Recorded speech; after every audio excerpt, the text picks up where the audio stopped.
start now, so we want to do downstairs.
Hi, good morning everybody.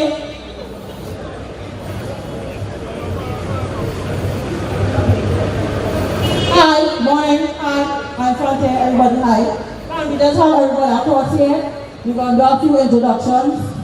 And we're going to sing national anthem and introduce you to the Assistant Secretary of Sport and Development of Caribs. Now we have everybody across here. Let's go around, please.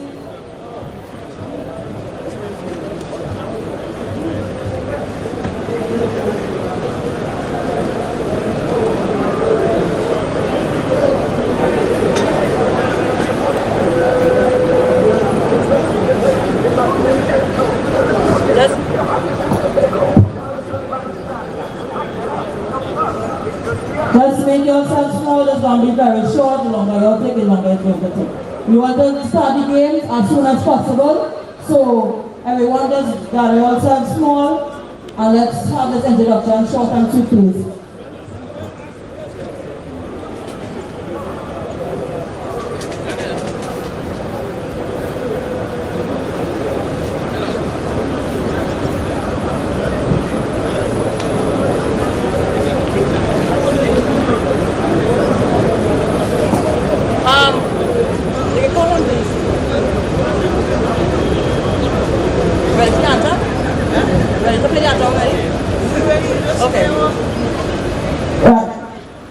Right, so I will start off with good morning everybody and welcome to Tobago Classics 2024. My name is Electra Dennis, right, and I will be starting the introduction this morning, right? So can we stand, heads bowed, let me say a prayer, let me start with Jesus.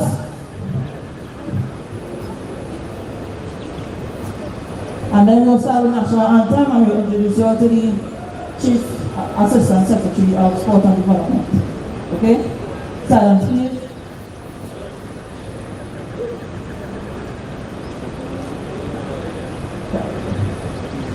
Heavenly Father, thank you for this lovely day. I thank you for each and everyone that come together today for this lovely tournament.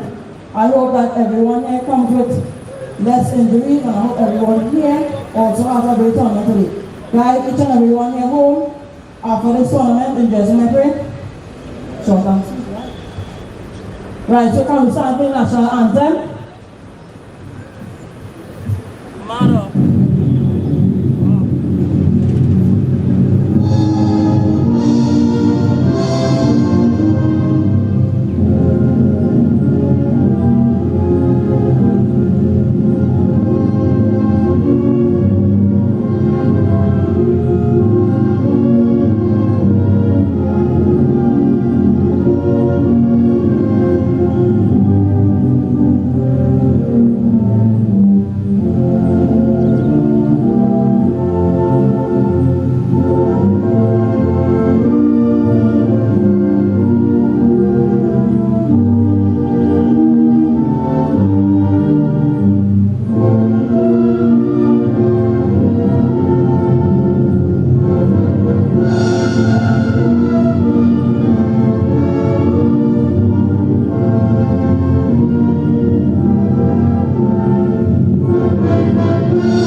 Secretary of Sports and Development, Mr. William Clark of Tobago.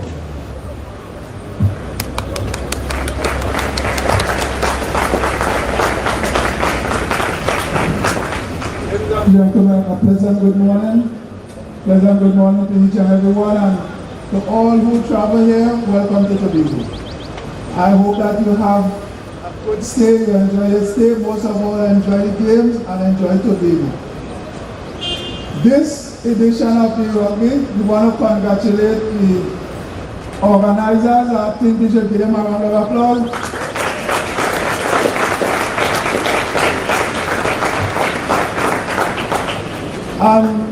Just to add that I would like to see this tournament become a regular staple on the Tobago calendar, and that this first edition or this present edition is the low point, meaning that we could start here and we could build and get to a place where we can truly be a one-of-a-kind tournament.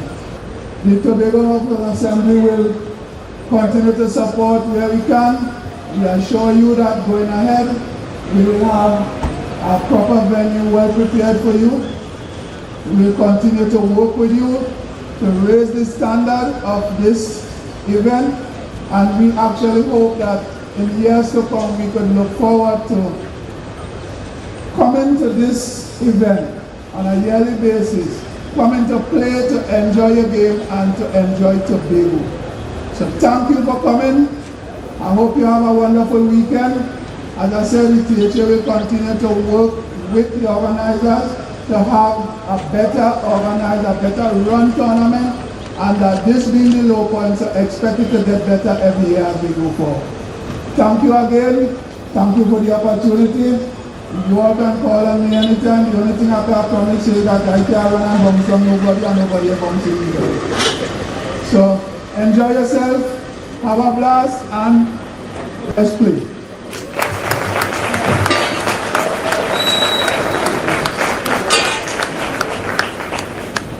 Also, to pinpoint some stuff, we just want to apologize for the late start. We were just making sure the postman was safe for everybody till when everybody played. So first teams, Caribs versus Caribs. We will assemble on the tent to take pictures. Those other teams play After.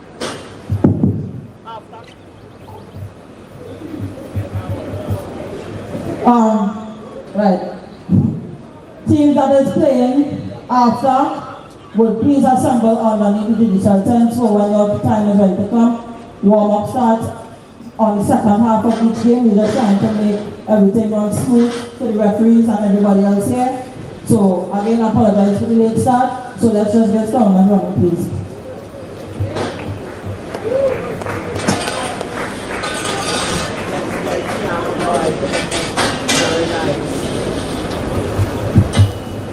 Also, there are food and drinks on sale in the corner here, and also by your friend are interested with this, please show a little contribution to these stalls. Thank you.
the live alone.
Kyle, see if you getting wet?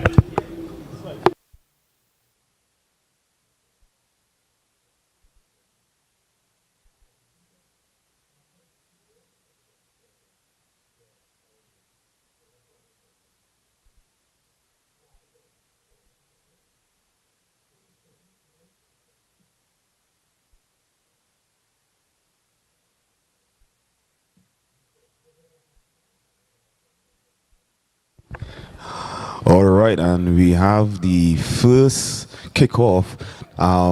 So we have both Caribs versus Caribs A, and we have a nice little tackle going in there, going into the rock. The ball is out. They're pushing out to the far side here, and the tackle comes in. He needs to present the ball there. And the referee would have just signaled for a penalty. So now they're looking as they are going into the scrum. But before we continue, let me introduce myself. We want to say good day to all our viewers online on Tobago Updates, on Tobago Sports Live, on Tobago Sports Live TV. And what's the next one there for me? Well, I must say a good morning. My name is Kerry Portal. Mr. Lashley is here, and we're bringing you Trinidad and Tobago Rugby Union. This is the, what should I say? The first. The First of many. The first. And we don't mind to cut you, but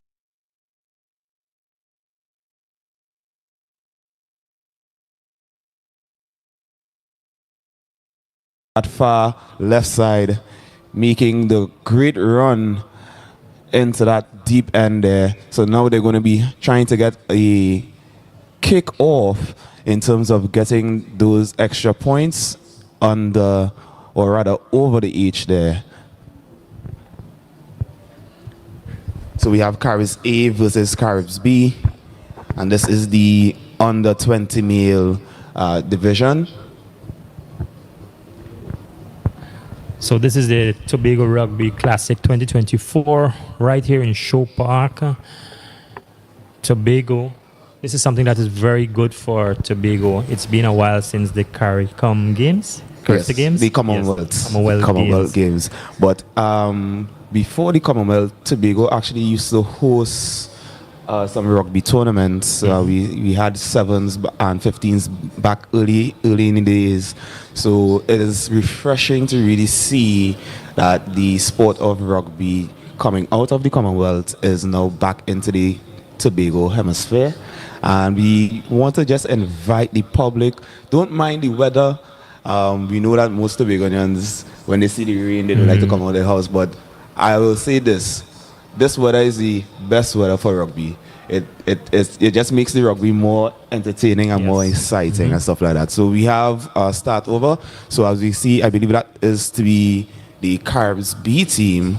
They will be now having there, and the ball must go more than 10, I believe. Yes, and it does. And I believe that was a knock on there. Yes, so it's a turnover back over to the Caribs in the yellow tee. Slightly overcast, not much downpour.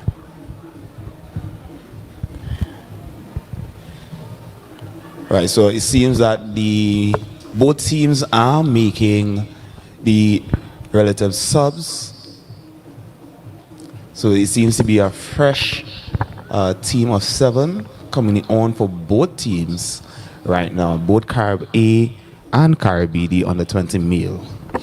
So we're going to have a very long day of rugby. So much rugby to play. We have San Juan versus School of Rugby. That's under 20. Sipos on a bye. Sipos then plays San Juan. Caribs then play Defense Force men. That is something I'm really looking forward to. Nice. So the men division is where we're going to see a lot more tackling being introduced. The young men, they will tackle, but when I say tackle, you'll see some proper tackling coming in from there for the men division. So as we get ready for the scrum here, the referee is just indicating to the teams on the sideline just to have their players in readiness. As the weather is slowly coming down on us, the overcast weather is now making its way on us right now. These players are going to be having a grand time out in this weather as they will be able to maneuver and get in their tackles a little more better. So whilst the play organized, just want to remind you guys, this broadcast is made possible by Tobago Updates Television, Tobago Sports Live, and also we are broadcasting via our YouTube page and on Tobago Television, Amplia Channel 102. Must say thanks to the guys for coming on board so we can have 2 full days of rugby. Yes, it is going to be a very intense 2 days, Phil. So we have the referee now getting ready to start this off, and the ball is being placed into I think the referee just called for another infringement there. Yeah.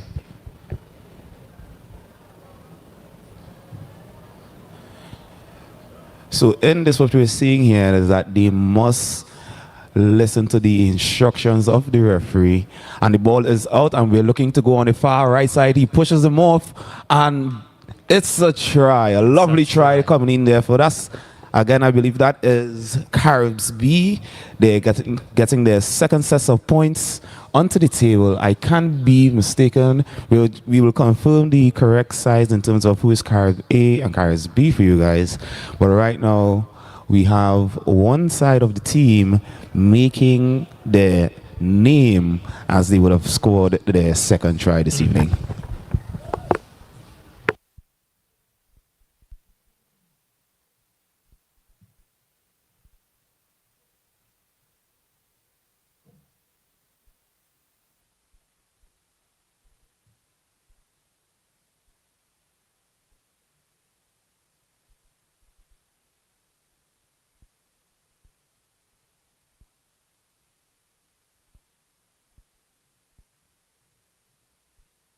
So we would have seen that the attempt at the extra points would have been denied there, as it did not make the full distance to go over the H. So as we get ready to start over, we're seeing that the referees are having their discussions on the field right now.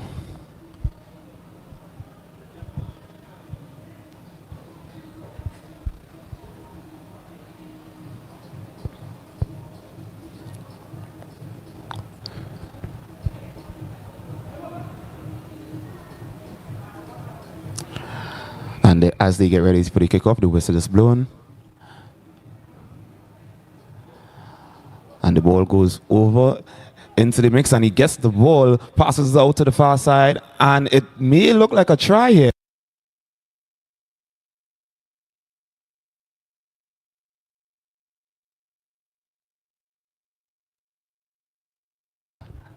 And he just made his name there as he was not going at full speed, testing to see if it is he would have been contested or if he would have gotten support, but he made it all the way by himself.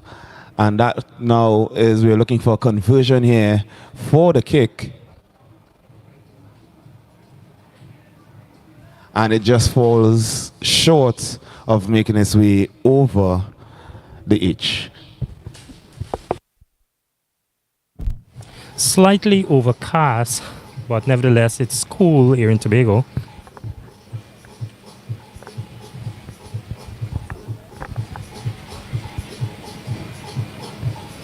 My name is Kerry Porter. Lashley is with us on the other side, and we're going to be with you guys here for the whole day. And the kickoff is on again as he gets the ball, and a lovely cut in there, but he is tackled. He's been brought down, and the presentation is there. The ball is still good as it's going back. They're going to utilize the line now. Ooh, misses that one. Gets it back. It seems to be very interesting. And the referee calls back for infringement. They are not too sure what the infringement was. Probably a knock on, it seems. I think he was just signaling there. You know, Lashley, it's been a while since the Caribs B has been on this half of the field, but since the game started, they were on the opposite side. So I think this is very good for them.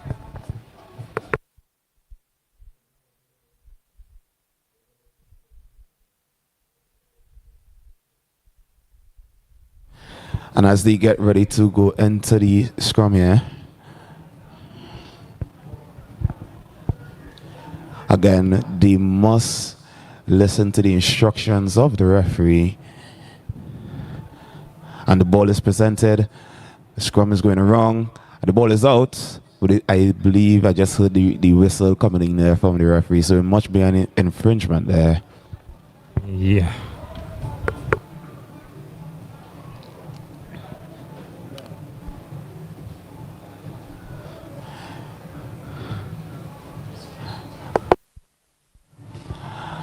And it just kicked out for a line out, so they're looking to see how best they can get a very quick point here as they present themselves for a line out on that far right side.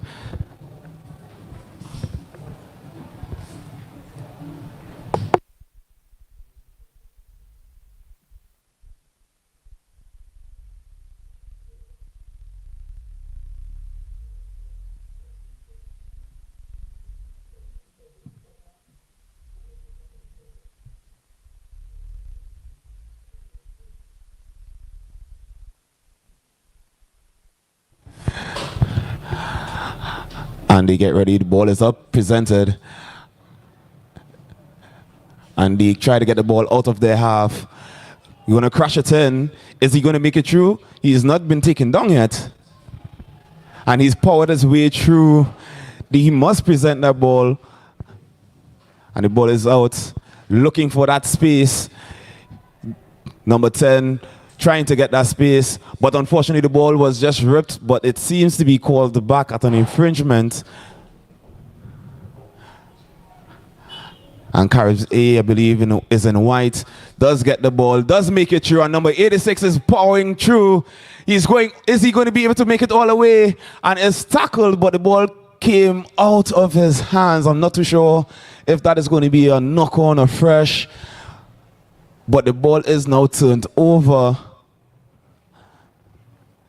But number 86 for Caribs A making a valiant effort to get under the H. But it seems to be that they are now going into the halftime of this first half. And it's an interesting day of rugby. So we want to invite all of you who are home presently in Tobago to make your way over to the Shore Park field. Come through. It's only $35 entry, and I believe, if I'm not mistaken, they have a little season pass for $50. So the season pass is just going to be giving you access to both today and tomorrow if it is you want to come and take in this lovely sport of rugby coming back here in Tobago. Correct.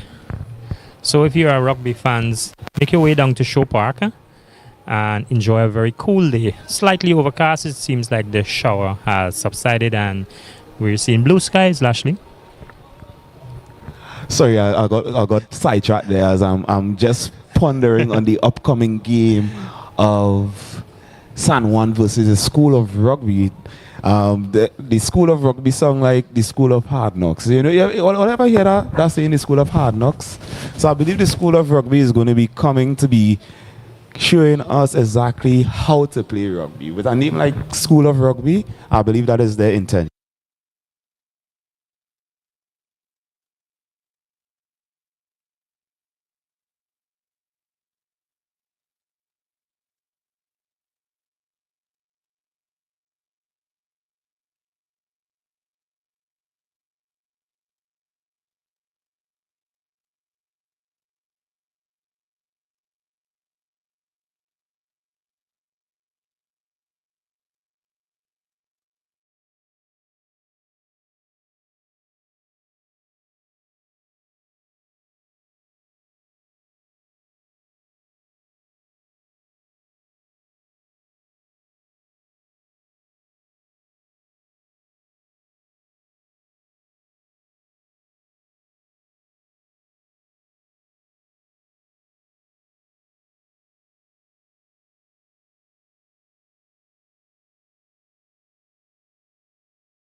All right, guys. I'm sorry we lost you there for a bit of technical difficulties, but we are back on.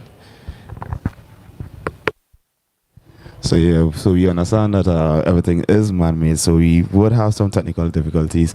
But what I was saying earlier is that the main consensus of today, I believe, is really and truly to get... Oh, so I believe that was the full game from the earlier game. So now we have School of Rugby versus...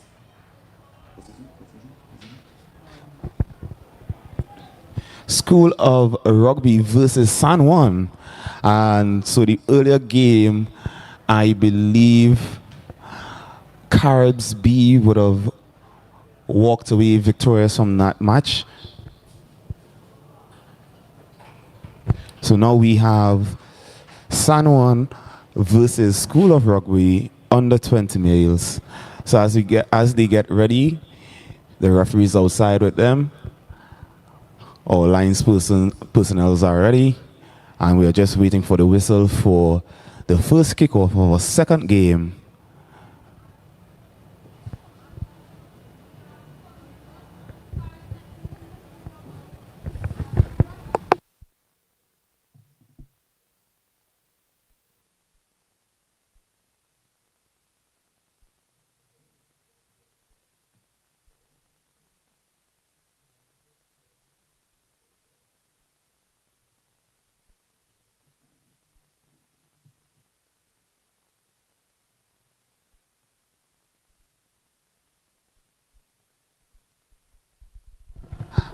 And the ball is presented. So we have our first, and San Juan is, I believe, is in the green, and he has been tackled. The ball is out and going back, but an infringement being called back into the spot of where the tackle would have been made.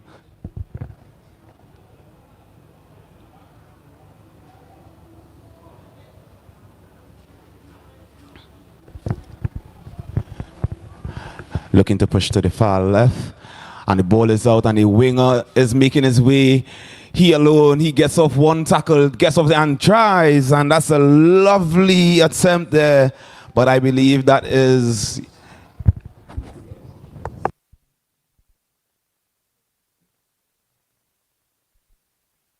And that's a lovely attempt as they now try to get the conversion. So that was 5 points awarded to San Juan, I believe, is in the green. School of Rugby rocking in the yellow and black.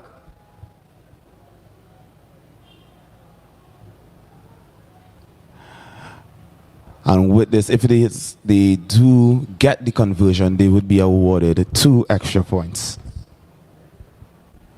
Unfortunately, not getting that 2 extra points, and they now stand. All right, so San Juan, which is in the green and black kit, they are now standing 3 points going into this second game here.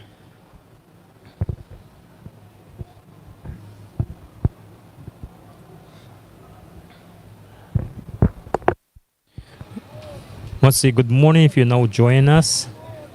It's the Rugby Classic in Tobago, our first edition.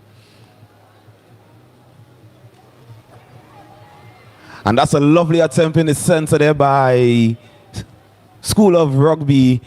As he hops, he skips, he's pushing his way, powering his way through, coming in with a tackle. San Juan is not allowing them to get that try, carries him to the ground. That was a lucky attempt there. As the ball is going back, the team needs to get there. And he kicks it forward. And he is rushing. He kicks it again as he attempts. Is he going to be able to get it? No, unfortunately there. San Juan now has the ball. They are attempting to get that ball away from San Juan. San Juan's now making their way. The tackle comes in, passes it off, brushes it, and it passes on. The game now is now getting interesting as you can hear the crowd downstairs. They are cheering their relative teams on. San Juan now resetting the game. Powers through. Ooh, that's a lucky try to make the step. The tackle is in. Is the ball ripped? Yes, it's ripped away. The ball is good. Passes it back, looking for that far side. Cuts in, and that's a lovely cut in there by the School of Rugby player. I believe he's rocking number 7. Lovely attempt there as he dummies both the defenders for San Juan and gets under the edge. As you can hear, the team is the team supporters is cheering him on, so they will be able to get a nice conversion as they are directly in front of the H. They really worked hard for that. Yes. And the conversion, I believe, was good. Yes.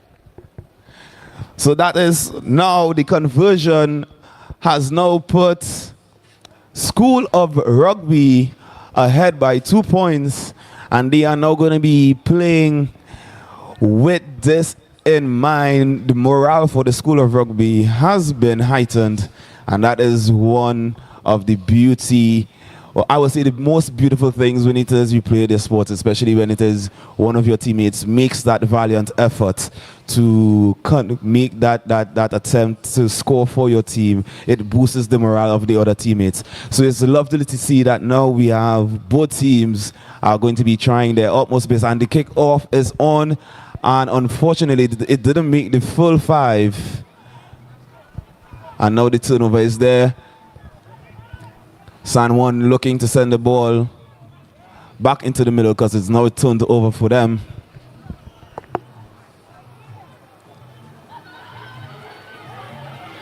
And San Juan makes a powerful drive into their rushing both sides, and the wing is out. 2 tacklers is there, and he makes his way, and it's a try for San Juan, answering back to the School of Rugby, telling them that, hey, we are still here and we are still playing. San Juan is not giving up. So they now have an attempt at a conversion, and this is where we know if your kicker is good. As we see on the pitch, your kicker is the most important person because they give you those extra 2 points when it is the conversion is needed. Let's see how far the ball is going to get.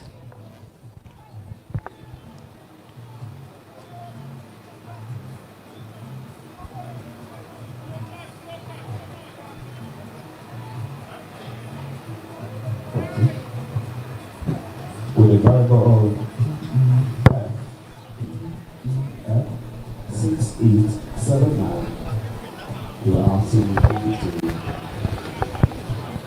you're blocking someone, so the driver of EEF 6879, you are blocking someone with your family to rest. Shift your vehicle to the space of prayer. Thank you. And as we continue here at the Show Park complex on the field, it's San Juan and the School of Rugby in play. San Juan with their kickoff here into the hands of the School of Rugby, and San Juan gets back the ball, dodges, sends it back as the San Juan team gets, and the big space is there as he makes his way through, dances 1, dances 2, dances 3, and slips on himself, and he's brought down by the School of Rugby tackler. San Juan still has the ball, sends it out to the far left, tries to crash the team as the supporters there, and they are try for San Juan. And this is where the support does come in handy. You look at your team, look at your line, and you must know that your support is there to either carry you to the line, or as they are being tackled, you're there to just collect the ball. So that was a great attempt by the San Juan team, as they have now tried again, putting them up, I believe, if not 6 points ahead, with the conversion not being good. I believe they are now 6 points ahead of the School of Rugby team.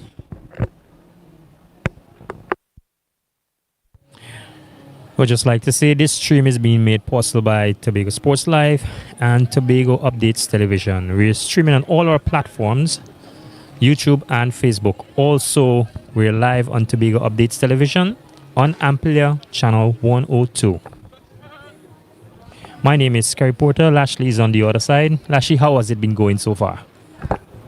What is that? How is it going? I am just having a grand time right now, seeing these young men coming out and giving us a lovely, lovely game here this evening. As we could look on the sidelines, I'm not too sure if we'll be able to get to the sidelines. We are going to be seeing the next game, if I'm not mistaken, Seapost versus San Juan under 20 female. Yes, if I'm watching correctly. Yes, the under 20 females, they are getting ready right now.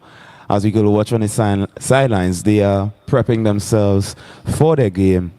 And we will be seeing some of our national players that would have partake in the Commonwealth rugby matches. Some of them are here, and we're going to be seeing them playing with their home clubs this evening. So we want to invite everyone, if it is you are home right now in Tobago, if it is you're in Trinidad and you're saying, nah, I want to come to Tobago, these are nice weekend to come, make your way to the airport, make your way to the Port Authority, and find yourselves here down at the Shore Park Field, and just come and experience a nice, lovely day of rugby. We will be here till about 9 p.m. if I'm not mistaken. That's going to be the last game, 9 p.m. So you come out and have a fun day of rugby, meet some of the players, and just try to get and learn what rugby is about and see how best we can be a part of the teams in your various areas. And as we resume.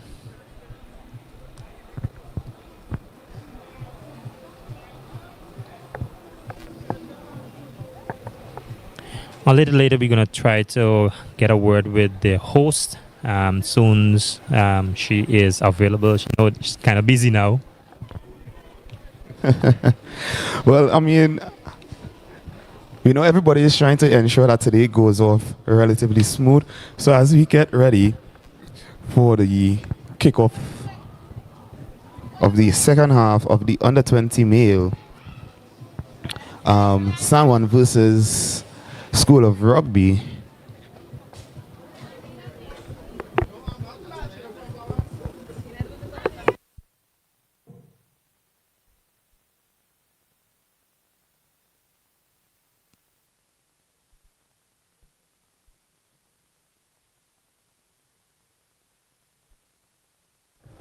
So as we have the School of Rugby with the kickoff, San Juan now has the ball and he dances one, and he's making his way directly under. Is he going to be taken in? And that's a lovely, lovely Cutini try there, and he's tackled. The ball was out, and he's tackled down. San Juan still has the ball as he tries, passes off, and a nice tackle. Unfortunately, he wasn't able to get the tackle in to get him from going over the line, but the try was awarded. So San Juan is once again leading away with the points here as they are about to have an attempt at a conversion. Wonderful run of play there. A lovely play. And the conversion is good. It's good. Awarded those 2 extra points.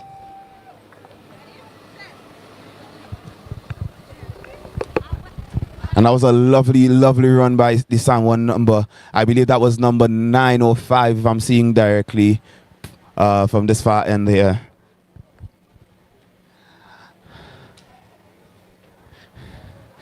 So we are seeing that the ladies are getting ready for their next game, which is Seapost versus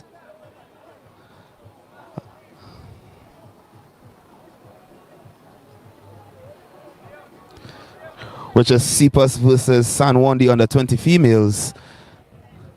They are getting ready. So we see San Juan on the far side, and as we turn back to the field, School of Rock is making his way. He is tackled on that far side. His teammates are coming to help him. The ball is out for the School of Rock. Passes it down, collects back on the fly half. And San Juan is ensuring that they are covering all points of entry. He makes the kick for it. Is he going to be able to get it? No, it goes out of bounds. Unfortunate for him trying to do that drop goal attempt.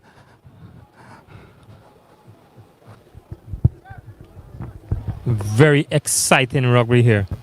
Very exciting.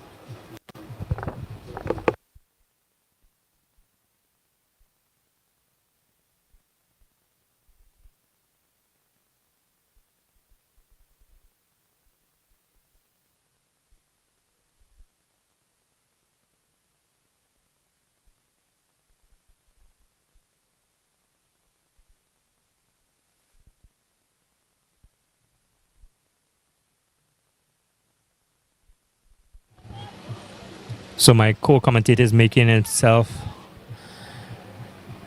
in a position where he could go downstairs and see if we can talk to some of the visitors from the other rugby clubs. But in the meantime,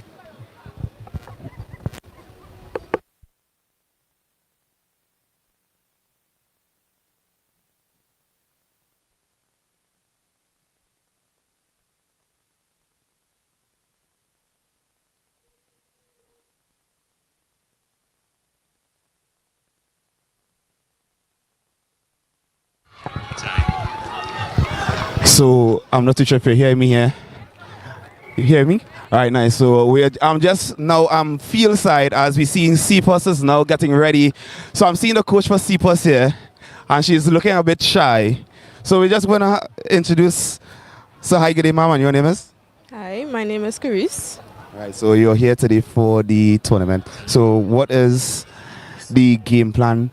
I know you don't want to see it too much for the other teams to hear, but what is the game plan going into today's tournament? Where the cameras? The camera's up there. Don't worry. You're safe, you're safe. Okay. Just really to keep working on what we've been trying to work on with, I guess, realignment and getting our tackles, being dominant in our tackles. I hope that they trust each other on the field and do what they have to do. Nice, and that's exactly what it is. It's a team sport, and so you have to know your teammates, trust your teammates, and just be able to, when they say it's my ball, right? And when they call tackle. Nice, and how it is. But we want to wish you all the best. We want to welcome you all to the lovely island of Tobago. If all that time we'll go down the beach and take a little soak in the sun, right? All right, nice. So no problem, right? So we hope all the best for CPUS, and we want to. What is it? Wait, before I leave, what is the chant for CPUS? What is all that chant? What is all the team chant? CPUS. Is it just CPUS? No, none. All right, what are we gonna hear it? Come up with one, but hopefully that happens this year. All right, no problem, right? So it gonna happen in Tobago. You see, the love of Tobago go bring that energy forward, right? All right, right. So that was CPUS, the coach, and they're just having. So we're gonna go over to the male team. I don't know if some of the male members wanna have a little chat with. You're right, nice. I like that. Right, so we're here with one of these CPUS men. This is the under 20 team. Yeah. Right, so we're here with the captain, Edmund George. That's it, Edmund George? Edmund George, right. So Edmund, what is the game plan going into this tournament? I'll say confidence, execution, and make sure that we get everything that we've been practicing. Yeah. Nice. So I know some of the rugby fraternity members would have gone to the Commonwealth and played in the Commonwealth and stuff like that. So I'm not too sure if any of your members would have gone, but you are well. Look at that, nice, beautiful. So what are some of the antics or the training or the ideas that was taught there would you have brought back to your team? I'll say like switches, slides, really fitness in for sure, because sevens is our Olympic sport, so you had to do a lot of work. So I would say the fitness, the different drills of fitness, yeah.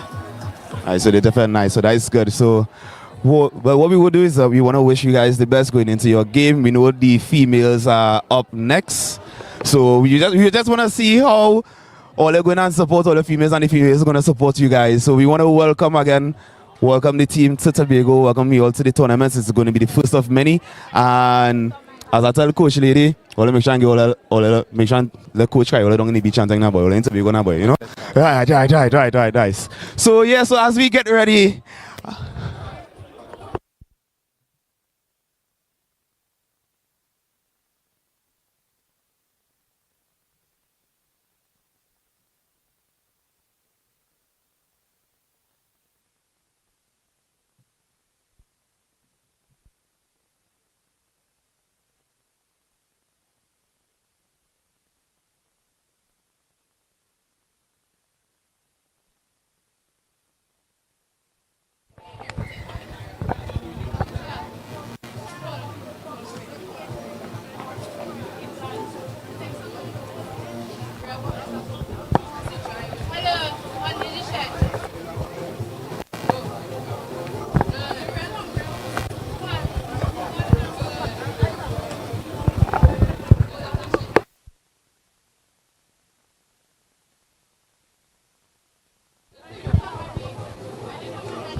So as we get ready for the School of Rugby versus San Juan,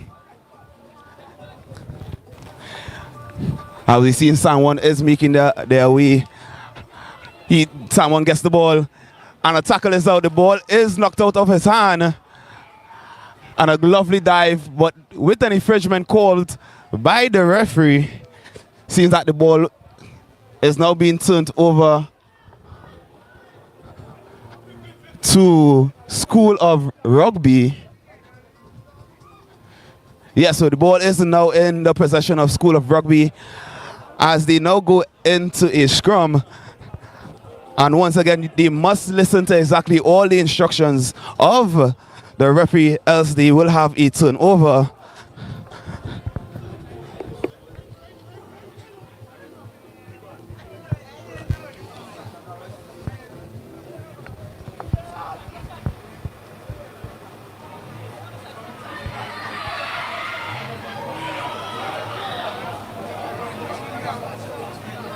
And the ball is now in the hands of San Juan as the tackle is there. San Juan makes the crash. He's going to power through. He's brought down to the ground. San Juan still in possession. And a lovely tackle over there by the School of Rugby. San Juan making the attempt. And the ball just comes out of his hand. San Juan still does have the ball and infringement is called back as the referee calls back that play.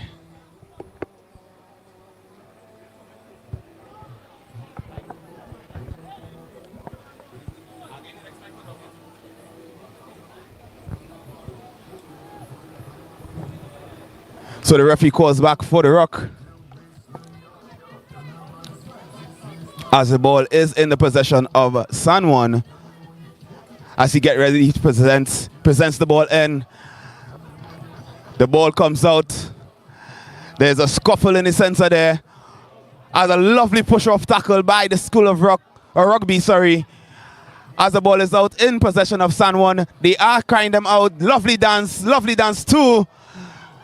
As the tackle is there, he's trying his best to make sure he goes down, but he's not going down. Finally brought down by one of the tacklers.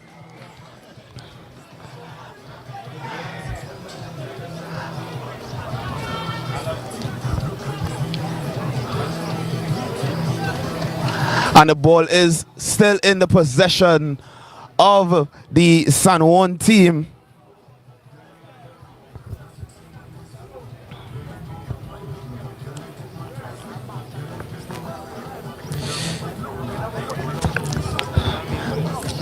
As you see, the medical team for the San Juan team comes out to check on one of the players.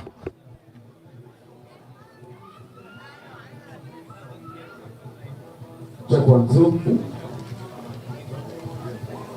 So the drivers of PEP 8991, PEC 7182, PCB 9398, PDY 4058, PBR 9100, PCH 6293, and PEB 6449.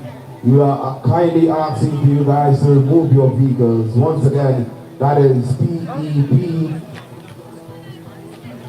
8991, PEC 7182, PCB 9398, PDY 4058, PDR 9100, PCH 6293, and PEB 6449.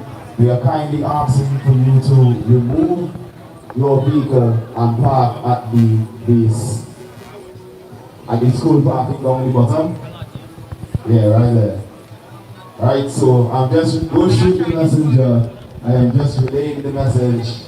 Please, I want to say good morning to all the viewers wherever you're viewing us from on Tobago Sports Live and Tobago Updates Television, and also on the Amplia Network, channel 102. That's where you can view us via television through Tobago Updates Television. It's the Tobago Rugby Classic 2024, It's on Saturday, that's the day, and also it continues tomorrow. My name is Kerry Porter. On the other end is Lashley. And we'll be bringing you these games live as long as we could. Started at just around 10 o'clock this morning. We're going until late into the evening. 2 days of good rugby in Tobago. So if you're home and bored and you're in Tobago, you can make your way down to the show park, or you can join us on our social media.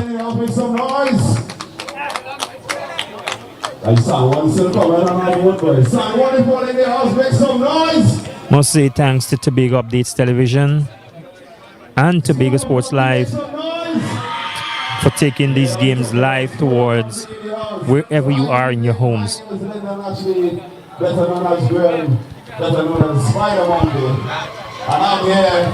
I have 2 more that's supposed to be commentating on the line, and I'm commentating here with all of today. So I want to pick up everybody that's here. So we just want to do a little roll call. Caribs in the house, make some noise.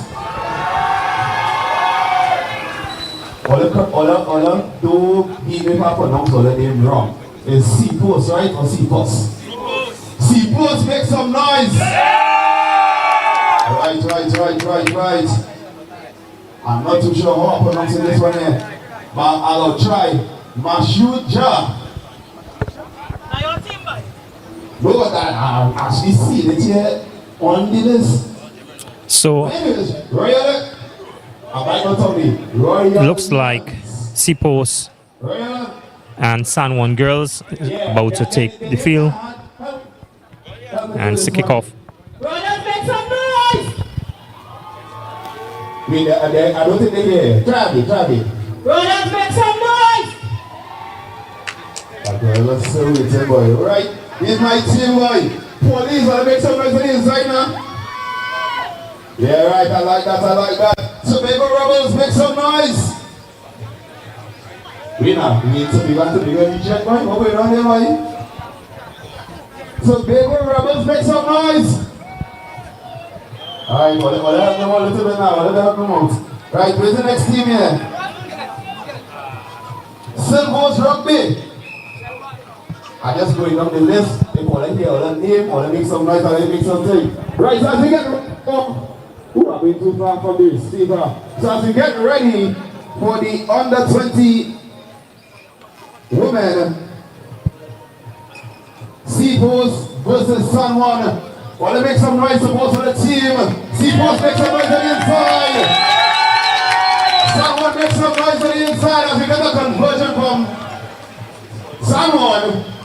So San Juan has started the ball rolling as they would have converted their first set of points.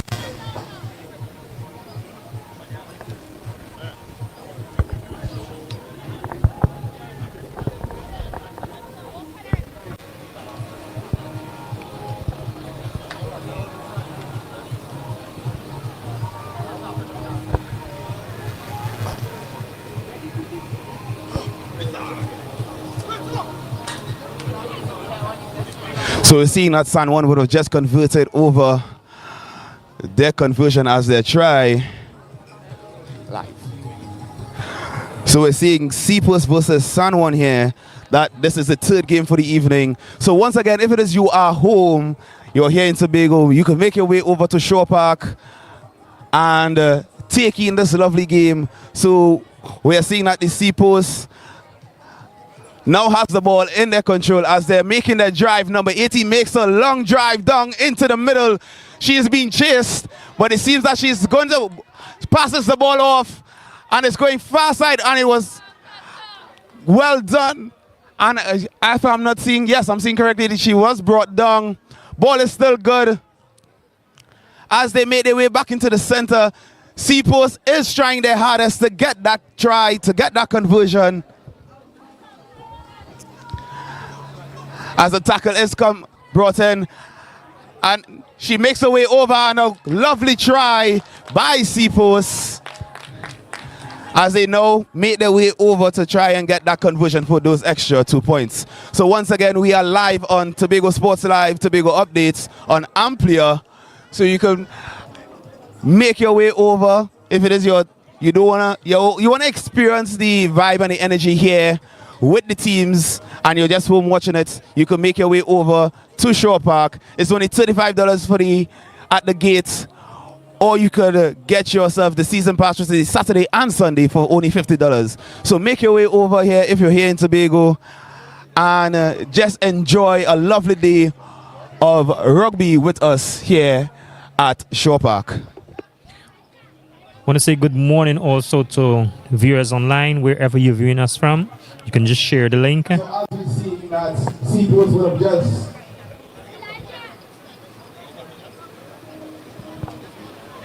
right, so they would have gotten the try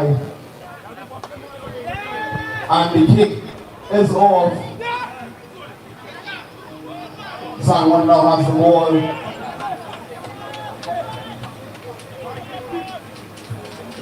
The ball is out and we're looking for that far side on the wing and the tackle is in, looking for that supporting player. Gets the push off, tries to make a way back into the center, but is taken down by the defense of the Seaports line. The Seaports is making sure that they don't go any further there as they're making their way back into the center. San Juan looking for it, the ball is out, going back, the ball is still good. And she's out as she makes her way down to the line, tries to dodge, tries to bob and weave, and the tackle is in by Seaports, and you can hear the Seaports supporters as they get the chairs on, but an infringement there is called, and the ball is in the favor of San Juan, I believe, if I'm not mistaken.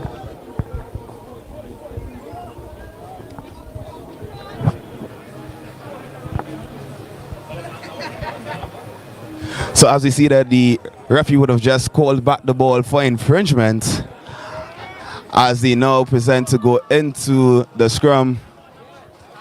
The ball is in possession of Seaports. Yes, the ball is in possession of Seaports. And the ball is now being presented into the scrum. The ball is out. The tackle is good. Seaports is in control of the ball. But San Juan is there, tries to get the ankle as she, number 22, makes her way, dances in, dances out. But number 20 for San Juan is holding on to her, waiting on her support. And the tackle is good. As Seaports, ball is going back. Number 18 for Seaports has the ball, is looking for the support, but the cover is there from San Juan.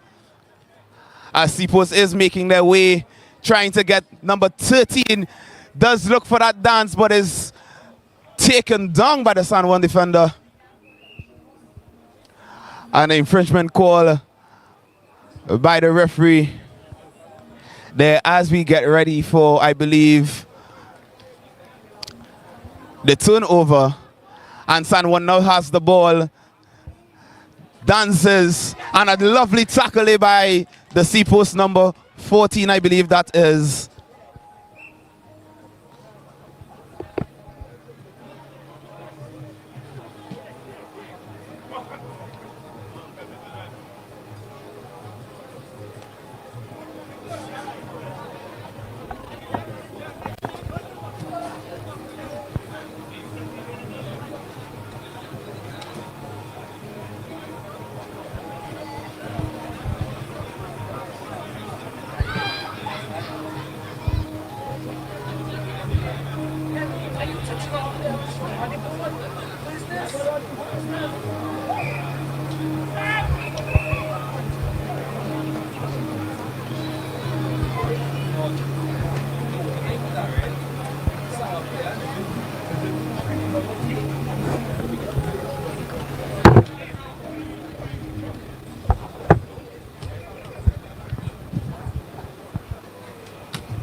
So you're viewing Tobago Rugby Classic 2024, which is on today until late in the evening, also tomorrow, Sunday the 14th.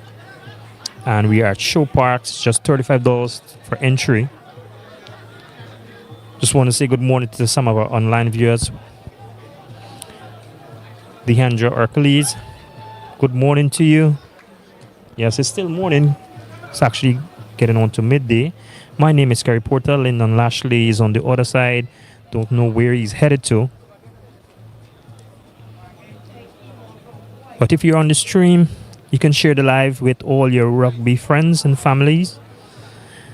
It's coming live on Tobago Sports Live and Tobago Updates Television, right here in Show Park, Tobago. We are streaming on all of our platforms on Facebook, Tobago Sports Live Facebook page, Tobago Sports Live YouTube page, Tobago Updates Facebook, and Tobago Updates YouTube. Also, we're broadcasting live on Tobago Updates Television on the Amplia Network, channel 102. And as we resume play. Right, so Spider Monkey is the name. Are we here? Say good morning to Barbara Kitchen, watching us all the way from Connecticut. Jessica Darrell, good morning. Tabitha Antoine, good morning. Trevor Jamart, good morning. Kicks off that ball, starting the second session. And they're running that line, trying to see if I can get a lovely angle here. And the ball unfortunately bubbles its way out on the outside. So as we get ready for the line out there, I believe the ball will be in favor of Seapost, if I'm not mistaken, sorry. So yes, Seapost does have control of the ball as they get ready for their line out.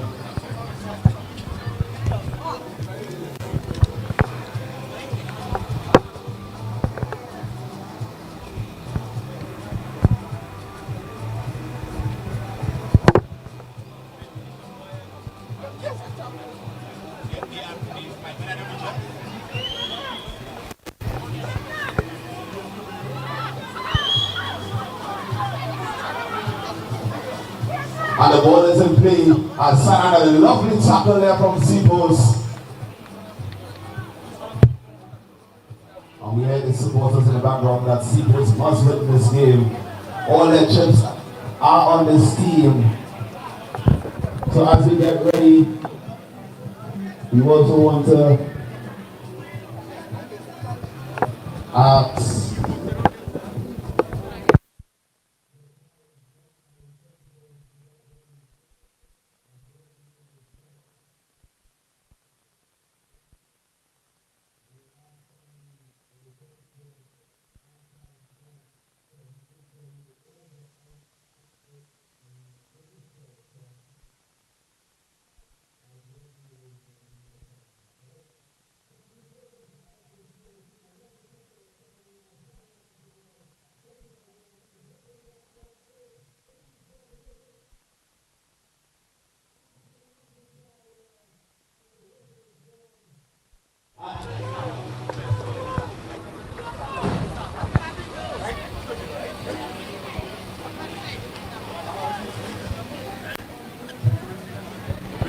Right? So San Juan, or I'm being corrected, San Juan, would have just, well, excuse me, I don't think they go to I pronounce it like it, right? So I would say San Juan. Right?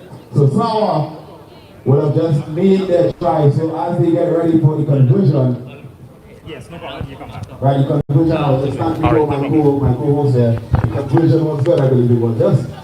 Right, so that's it. San Juan is now making their way.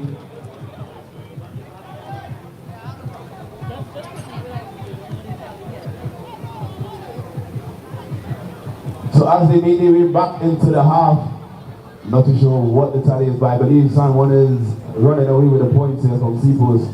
But Seapost is right behind them because these young ladies are playing their heart and soul on the outside right now.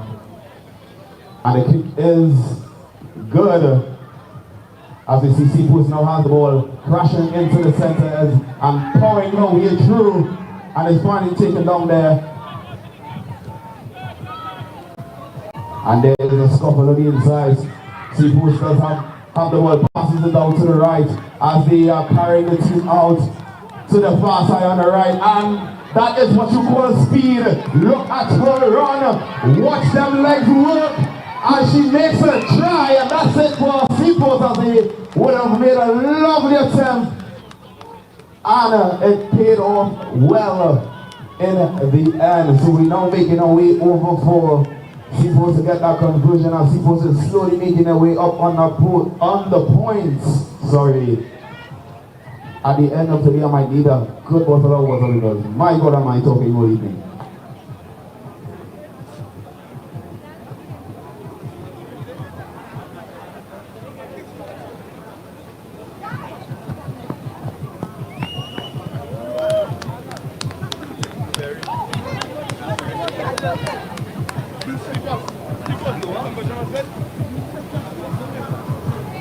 But after a lovely run there for the try, unfortunately was not able to convert on the conversion.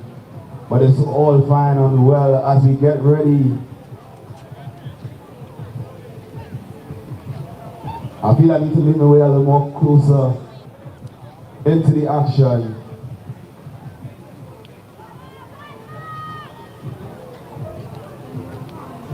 As Seapost gets ready. And the kick is good. It's down to the deep end. San Juan tries to make, she dances back into the center, into the space, looking up and gets tackled by the Seapost defender there. The ball is knocked out, but it's going back, it's good. San Juan goes down to the ball and both of them are struggling. And the ball is ripped away as we have Little Feet. That's my name for her right now. Little Feet eaten away. I believe she was just tackled on that tight line there on the far right side.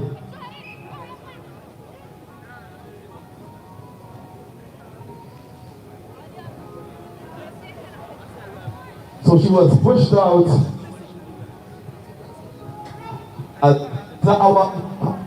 I'm going too far. Right. And Sawa has the throwing for the line here.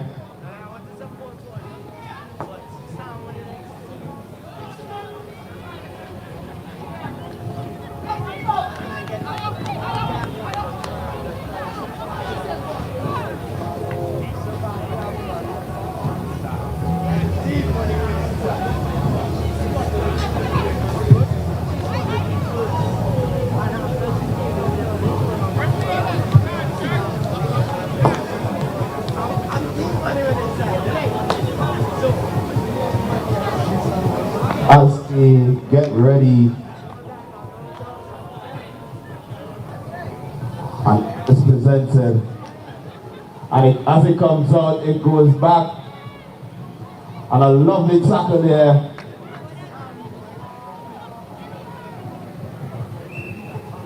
And an infringement call by the referee. And the ball is good as she tries to get everyone offside, passes it out to the far side. And it's a long run, cuts back on the inside. She has the support. The support is there. As she powers through. Number 20 is giving their all. The support for Sawa is there. And the support for Seapost is there as well. As they would have brought the Seapost attacker to the ground. The ball is out. The drive, the tackles, and she's over.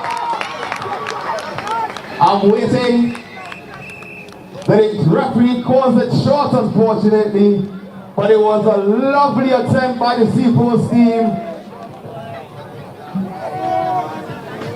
Just a few inches short, says the referee.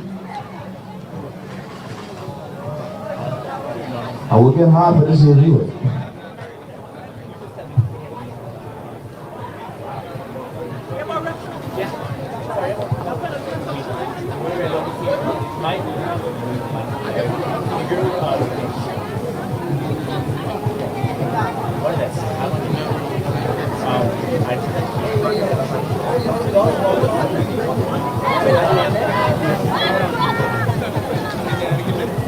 Well, what I'll do is I'll come on right now and talk, and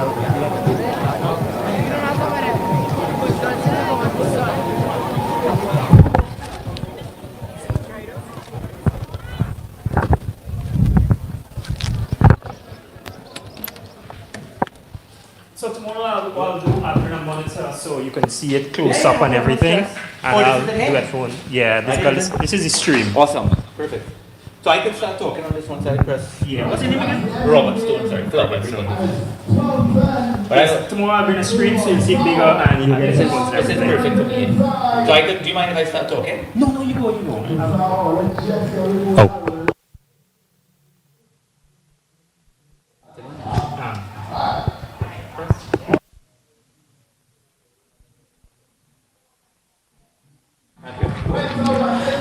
Good morning, everyone. Robert Stone here. I'm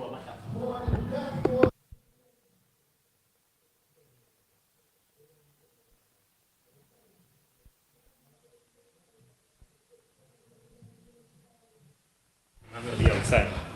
Morning, everyone. Robert Stone here, coming to you from Tobago, first international Tobago Sevens tournament. And we're about to bring to you Defense Force versus Caribs RFC. In this men's game here, big action. We're going to get some of the team names out soon as the information continues to roll in.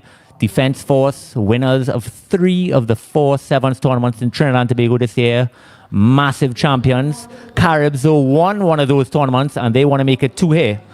Let's take a look at some of the names coming from Defense Force as I start to get it all pumping in. One moment. All right, team lists available now. Defense Force. Number 11, Isaac Small. Number 16, Malik Frazier. Number 7, Kareem Thomas. Number 9, Lachman Sipasad. Number 18, Isaac Small. That's Big Small. Number 13 is Lemieux Rogers. 28, Coyote Barrington. 15, Dante Hazard. 19, Shakiri Freitas. 30, Jason John. 14, Bjorn Walker, and 17, Anthony Springer. I'm, of course, here with Kelson Figaro, the legend that is, West Indian player, Trinidad player. The list goes on. And here we are, folks. Caribs to kick off number 9, Bermudez. And I'm going to pass you on to Kelson. Good day and welcome to the inaugural Tobago Classic Rugby here at Shore Park. It's going to be an exciting encounter in 2 days of rugby. Beautiful weather conditions here in Tobago. Nice sunny skies, green grassy pitch, and it is a dream to come play rugby here at Shore Park. Yeah, long overdue, and we're so thankful for everyone for putting this together. Not the best start there by Caribs, kicking it out off in full against of course, the champions. And Lachman Sipasad looks to start the action. He taps from the start, passes it out wide. Looks to go again. That's Dante Hazard. Remember the name, folks. Looks like Coyote takes it in. Tackled well by Caribs. They bring him down. Men to his right. Out to Sipasad. And it goes through his legs, but it does look like it's gone backwards. Continues to push. That looks like Malik Frazier. Tall. Excellent in the line out. He breaks 1. Might be 2. Eventually tackled. Now Caribs are missing some of their superstars. Anderson, Joseph, and Richard Staglan. So we're going to see if they're going to get that same momentum over the ball. And here's the first break. He steps inside. Bermudez almost brings him down. And Colin Alexander, the tank as he's known, eventually brings him. But there's men out wide. Here's Dante Hazard. He's been dangerous all day. That's Lachman Sipasad now. Lachman tackle. Is he going to force? Yes, he gets his hands free. And a beautiful try by Defense Force number 7. Great break by Defense Force there. It started by Lemieux Rogers in the far corner. He really took the defense of Caribs for granted and really ran at them very gracefully, eventually making the break. Defense Force getting first blood in this one. 5 points to 0 as the kick is missed almost in front of the post. The score remains 5 points to 0 in favor of Defense Force, and Defense Force is clear favourites in this encounter. Yeah, definitely. And I think all tournament, I think all eyes are on Defense Force. Scorer then, number 7, Kareem Thomas. I'm going to have to forward you this information here. Sorry, we are getting information as we roll. Uncharacteristic miss there for Lachman Sipasad. Keeps the score 5-0 to Defense Force, number 9. He's been a star for them all season. And let's see how Caribs respond. Getting some names out there now. Number 4 for Caribs, that's big Eno Douglas. Number 12 is your national superstar, Colin Alexander, and it is a very deep kick over the head, and that might be out on the full as well. Yes, it is. An unusual player there for Caribs. It looks like Joshua Sechan is wearing number 8 for Caribs. Royal Young fans, look out. I mean, it's a shocker, but again, it's Tobago. Anything can happen. Just relax, play rugby, enjoy yourself here in the excellent condition of Tobago. And uncharacteristic mistake by defense force, and into the big power end of Jamal Clark, and they just exchange to the big boys, and the big boys are doing the task, taking defense force for the run. Looking for Sichan. He's difficult to take down. He eventually dances and plays with the touchline. Eventually gets the floor. Clark at scrum half looking for the big Eno Douglas to make the run. He shows the dummy. Clark holds the ball like a loaf of bread, but defense force seem to turn it over. Easy days if they can like it. Football skills not the best, but defense force eventually guarded the ball coming again. Yeah, they eventually bring him down there. That's excellent work by defense force to create that turnover. But Caribs return the favor, and it will be Caribs' ball. Joshua Sechan looks to push it. Surprisingly done, seeing that they have these massive props and locks. We thought they were going to slow it down, especially against this very fit and talented defense force. Brought down. Sechan gets over. He looks to clear. Out to Bermudez, perhaps. Yes, they might have an overlap. Bermudez straightens. He's well tackled. Sechan over the ball. And there's Jamal Clark, number 5. Excellent player. Not the cleanest pass. And Dante makes him pay. Picked up there now. Steps back inside. This is going to be a lot of work for Clark. And he misses. Could Douglas do something special? He does. I don't know how he did that. Eventually, defense force pick and go again. Might be a bit too much. Looks to switch back inside. And there he is. Lachman Sipasad. Missy kick. And instantly makes amends. That's number 9, Lachman Sipasad. Defense force attack had Caribs in a spin cycle. They were confused as to who to tackle, and defense was excellently well put in under the sticks. 5 points the better, and Caribs really struggling to get outside of their half of the pitch. They're really trying to get themselves and make a statement, but the big boys just doesn't have the legs to get past this fit, this fast defense force outfit. Definitely another miss there by Lachman. He's going to be frustrated with himself. And looking at some of the big Caribs boys, who would have thought that staying out until 4 in the morning, partying, would be a bad idea right before the night of a tournament? Jamal Clark, Keno Richards, you should have seen them on the dance floor last night. They were exceptional. Come on, Philip. Those are secrets to keep to tell that. Can't get the club management knowing the boys are a bit tired from not having a better party last night. But it's Tobago. We're going to enjoy ourselves as defense force tries to get us underway quickly as the water boys scamper off the field. Defense force ready for business. They want to take charge of this and really scoop up this tournament. Lachman switches codes, trying to get the ball off. The plan almost works, but drops in the hand of a white shirt. Yeah, turnover again. Eno tries to kick it forward. They'll be frustrated, and it is a knock-on, unfortunately, and defense force ball. 10-0. Everything going defense force way. Caribs really need to keep it slow. They've got some massive players out there. If they could just use these scrums and line-outs. But they also have Joshua Sechan, another national player who they brought in. And boy, do they look powerful. So, scrum, pretty much on the center of the pitch here. Lachman to put in. And this, of course, is where Shakir the Freitas for defense force always shines. And if out wide, we might be able to see Isaac Small shine. He's old orange boots. Let's see how they look to use it. Caribs need a turnover soon. Out. Here comes Lachman. Pass out wide. It's a lot of room. A lot of space. They look to loop around. Carlin does well to bring him down. And let's see what the call is. Calum allows it to play on, and it is open. Here's Sechan out wide. Does he have enough legs? Looks to step back inside. Playing with the touchline. Might get thrown out. And unfortunately, he does. A man of his experience. You wouldn't expect that. And defense force look to push it now. But referee Caleb Hector calls back the action, which I think is actually going to play in favor of Caribs. They do not want these long, drawn-out spans of play. It's a lot of work for these boys to do. Jamal Clark, number 5, slowly salters back as well. Energy sapping stuff, hands on hips, hands on knees, is tiring stuff out there. Rugby sevens is about fitness and speed, and Caribs have lacking a bit of speed. Just not enough runners to really get themselves around the very fit boys in green and black out there. Defense Force basically champions of every tournament they played in Trinidad and Tobago. Well, in Trinidad, and they're going to come here in Tobago to really chrome the country in terms of getting themselves a victory here. Yeah, unprecedented. Here's Jamal Clark with steal. Caribs need to put something on the board. Still first half action. Here's Keno Richards. Could he do something special? Takes in Latchman. Might be a turnover here. Looks slightly offside from where we're standing. Somehow Jamal wins it back and a sky hook out wide.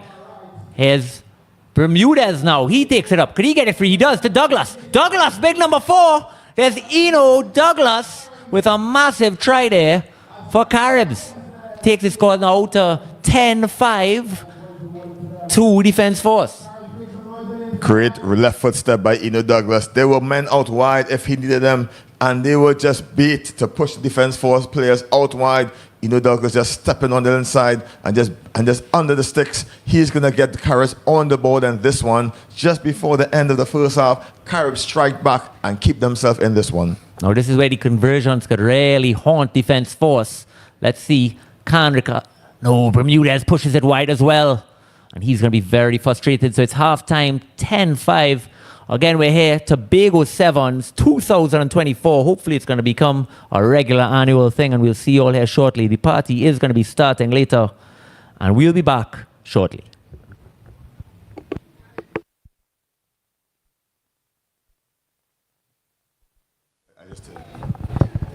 Just want to say thank you to the guys. Do remember you're viewing us on Tobago Sports Live, Tobago Updates, television. You can view us via Amplia on channel 102. On all our social media networks. We're on YouTube, we're on Facebook. My name is Kerry Porter, part of the Tobago Sports Live team. And we'll be here bringing you a wonderful long day of rugby.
And we're back, folks.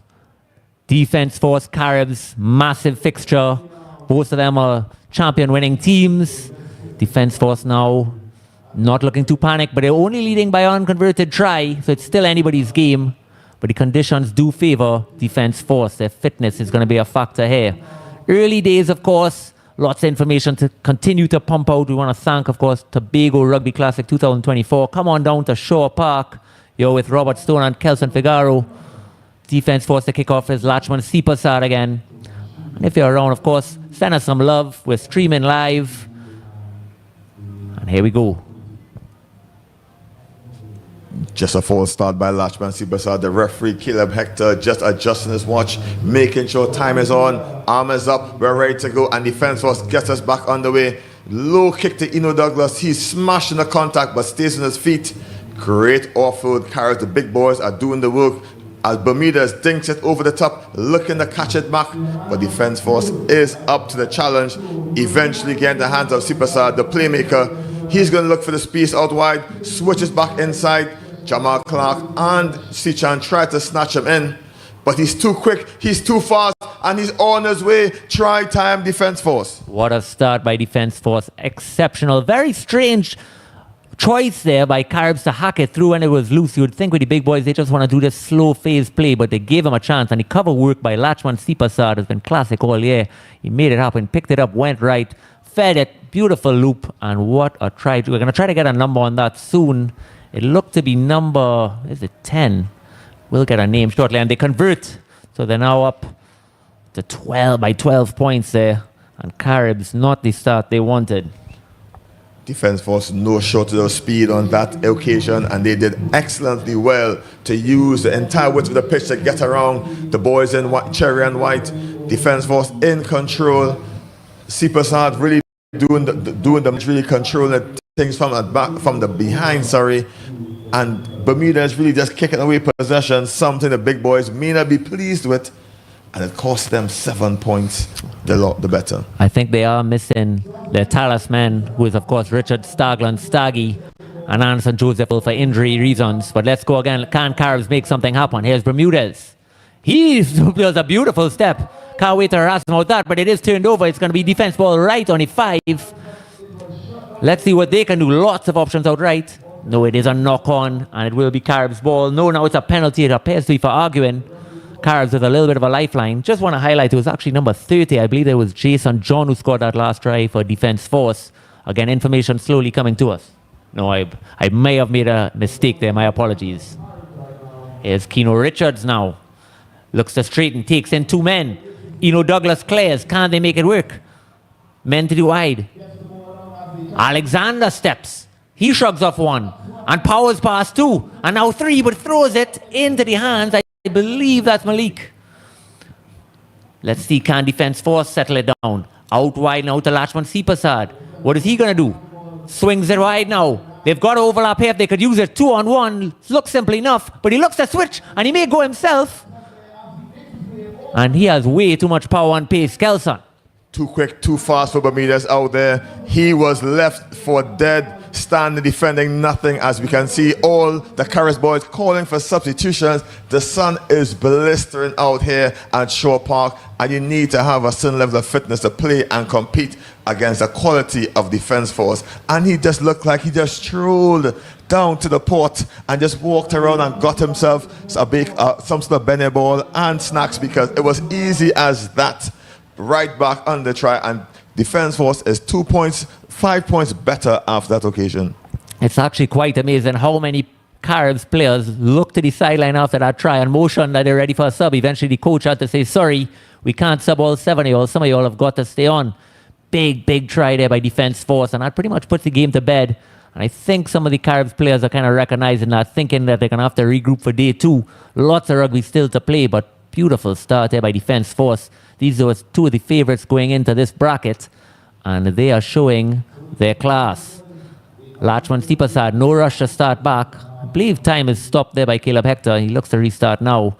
Let's see, a lot of the young boys. So Caribs bought 2 under-19 teams, and we're seeing a lot of them coming out now against this very talented Defence Force. Can they make something happen?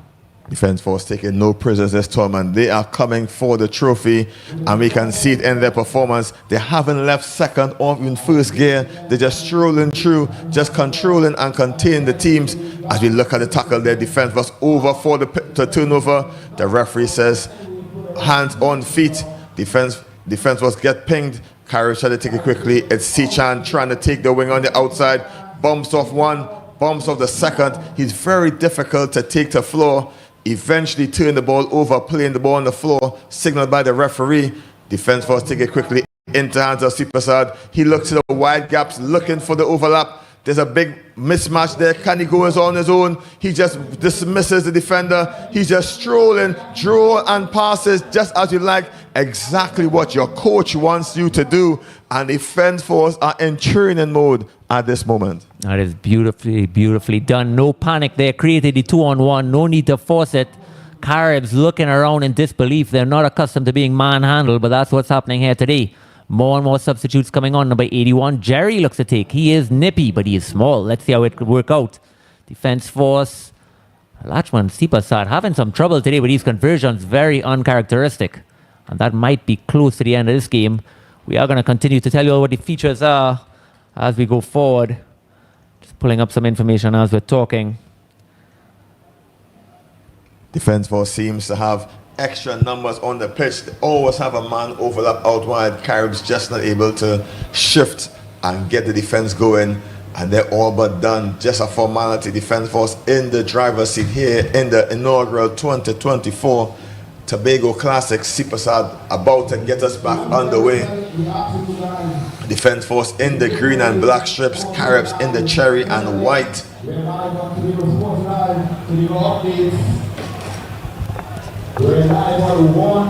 Lachman again kicks off. Looks to be collected. No, that's not so well done, but the ball is live and Defense Force look to play it. Alarm bells ringing again. Straightens, but he pushes very wide. Steps back inside wisely. Sucks in a few defenders, and look out, folks, again. Here come Defense Force. Sipasad. Just not, Caribs not able to generate that pressure, so even when they create mistakes, they're able to recover. A little bit of a dirty loop, somehow gets it back inside. These boys are on the same page. It's like watching Fiji play. It's exceptional. Gets it now. Should he straight, and unfortunately just a little bit of a forward pass. Lachman Sipasad disagrees, but he better calm down. He doesn't want to get a card at this stage of the game. Referee Caleb Hector just pulling it back, just slowing it down to the relief of Caribs RFC. They need a breath as Defense Force having too much control in this one. Scrum time, going to pack the big boys in. Try to get the youngster, the substitute on to get around the outside if he can. Caribs desperately needs a score to get themselves back in this one. There we go again, pushing it wide. Lots of time and space. Two young boys. It looks like Liam Jerry's on the field in centre. And here comes Jerry himself as the ball. He's 81. Tackled well. Might not have been released, and Caleb seems to agree. Not a lot of time left. They're really just playing for pride now. But so interesting to see what these under-19s could do against a very well-drilled Defense Force. Again, folks, the rumors are true. Your Trinidad and Tobago enthusiasts will be playing a game against Tobago RFC at lunchtime. You'll watch some very old people meander around the field as well. Kelson, we're looking forward to you to scoring a few. Please don't let us down. Well, I need to really suck in as much water as I can. It's extremely hot in Tobago. It seems way hotter here than back home. So it's going to be a definite task for us, all the players, to really get around the park. It's a very big pitch, and we're not really up to running for too long in this kind of weather. My calves are cramping just looking at the sun. But here come Caribs again. Liam Jerry takes his time. Eventually it was knocked on, but that might be the end of the game, folks. So that is it. Defense Force with a massive, massive victory. Statement of intent. And we will be back with you shortly.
And we're back at beautiful Shore Park in Tobago. It's the inaugural Tobago Classics 2024. I'm Kelson Figueroa, and up next is Masuja in the dark blue versus Police in the blue and gray strips.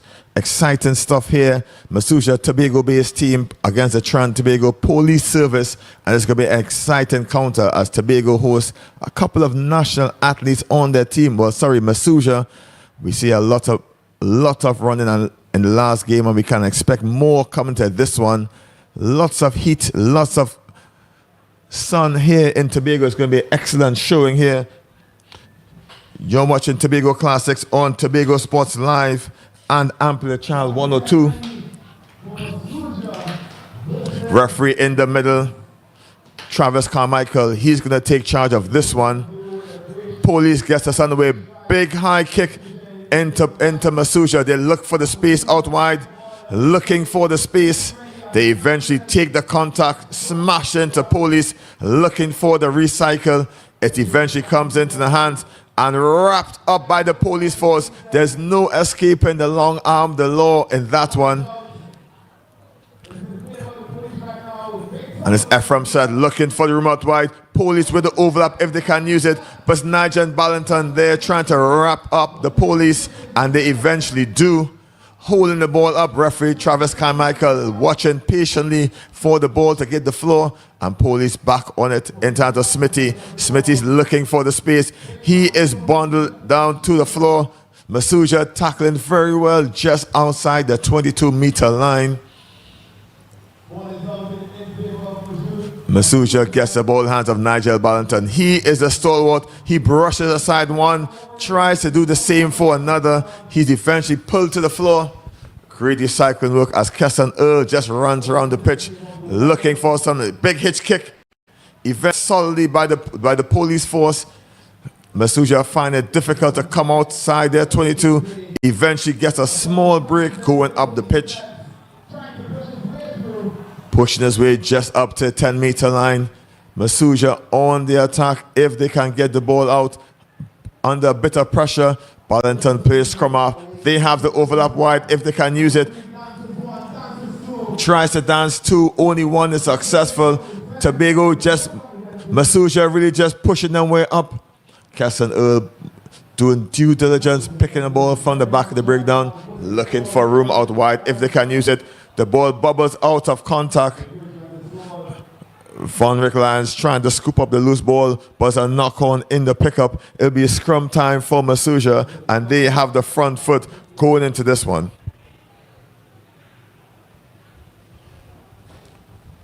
For everyone in Tobago, make your way down to Shore Park in Tobago.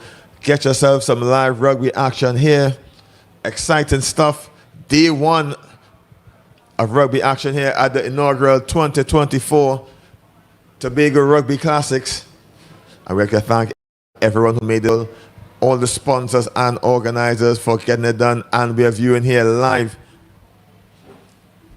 For everyone watching at home at Tobago Sports Live and Amplitude Channel 102.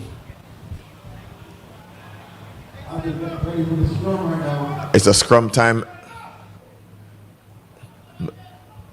Masuja gets us back on the way, looking for the run.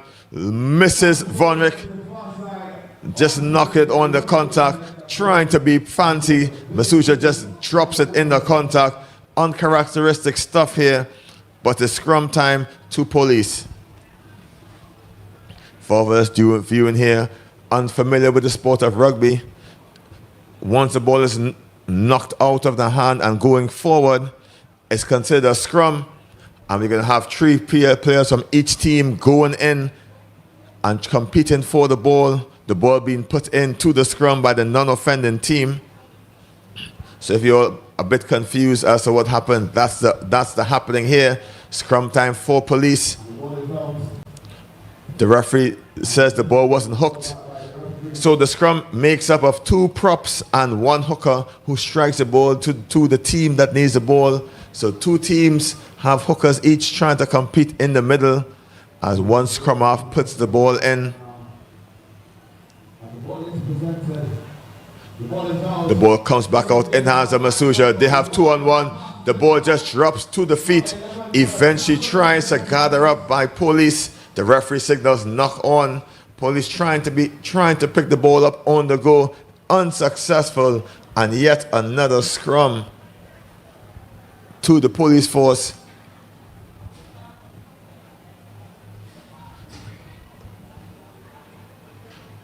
Looking in the background is the historic Shore Park complex, and to the right of the pitch is the ocean. We are really enjoying this nice atmosphere here in Tobago. Excellent sun, sea and sand. As the play gets us back underway, Masuja trying to get overlap. It's 2-on-1 if they can execute. Out wide, the 2-on-1 is successful, and he's gassed on the outside. It's try time for Masuja. Police just left for dead. There's one day for police and there's another day for Masuja, and they just skinned the police force out wide to get the first score of the game. The score pushes now 5-0 in favor of the Tobago team, Masuja.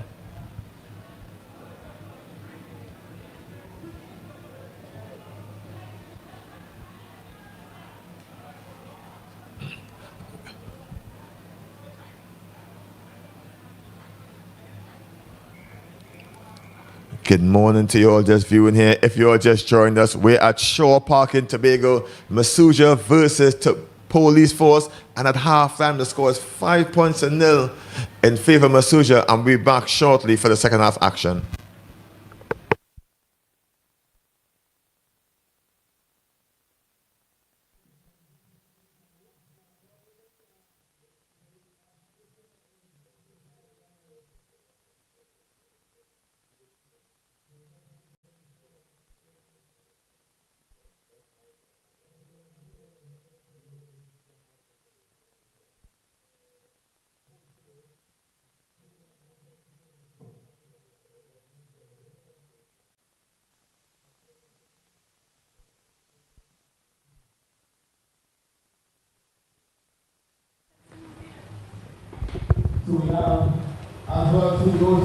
And we're back here at Tobago, the inaugural Tobago Classics 2024 here at Shore Park.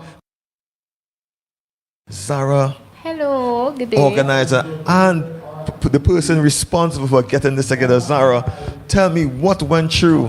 What's the process of making this tournament successful? It was a very long and tedious process to contact all the teams in Trinidad and Tobago that I could possibly find, and just bring them along to this wonderful tournament. I have been dying to see so many players in Trinidad and Tobago come out on one field for so long. I love it, I love it. So Zara, what does it mean to have a tournament of this magnitude in Tobago after CYG and really hopefully making this a staple at this time of the year? It means the world to me, especially seeing how many youths are here today. It is absolutely my heart, yeah. I really love seeing everybody having a good time, and especially so many teams from Tobago. It is really an amazing event right now. Very picturesque stadium or setting here. Shore Park complex directly in front of us. The sea to our right, and it's a beautiful conditions here for rugby. Nice, sunny, dry conditions. Good for running, but not so well for the guys who is not as fit. But you can't ask for better conditions here today. No, we can't. It is perfect. And we're going to get ourselves back underway for second half action. It's Masuja versus Police. The Trinidad Tobago Police Force is Nigel Ballanton to get us back underway. Referee Travis Carmichael gets us going. Nice high kick. Jonathan tries to pull it in. Eventually goes to the floor. Police in control, trying to run out of their 22. It's Ephraim Surratt. He's going to run his way through. Big, bulky runner. He challenges Masuja's defense, and they are up for the task as Ballanton there trying to pinch this one. It's exciting action here at Shore Park in Tobago. Tobago Classics 2024. You're viewing it live on Tobago Sports Live and Amplia Channel 102.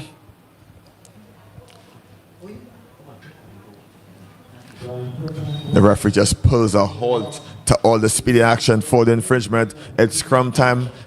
Just remember, those at home, once the ball goes forward in the hand, it's a scrum to the non-offending team, and they compete for this one. The referee is not pleased. It went back out the exact channel, which means the hooker has to strike the ball with his feet to get it on the prospective side.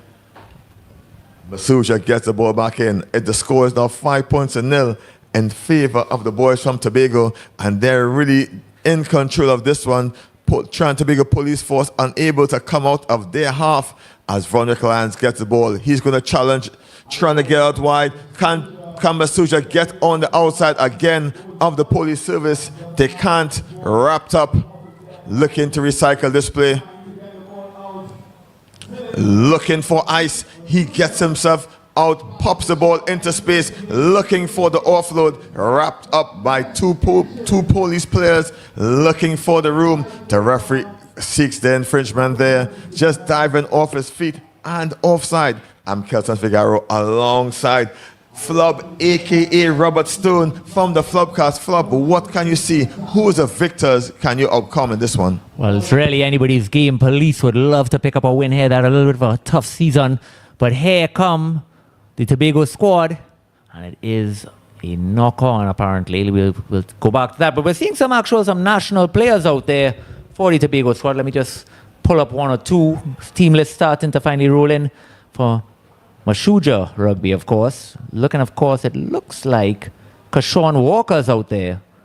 Keston Earl, you've known him for Harvard all season. What a superstar he's been. He's wearing number 10.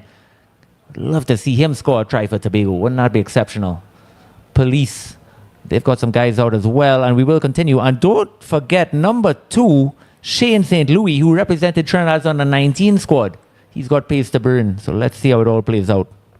Shane St. Louis, familiar scoring ground for him, had a try in the Commonwealth Youth Games last year, August, and he's no slouch and very familiar with the try line. He's going to try to get himself on the pitch if he can. Scrum comes out, Ephraim Serrett tries to dance his way out to the contact. He's eventually wrapped up like the finest Tobago crabs that we have in the market.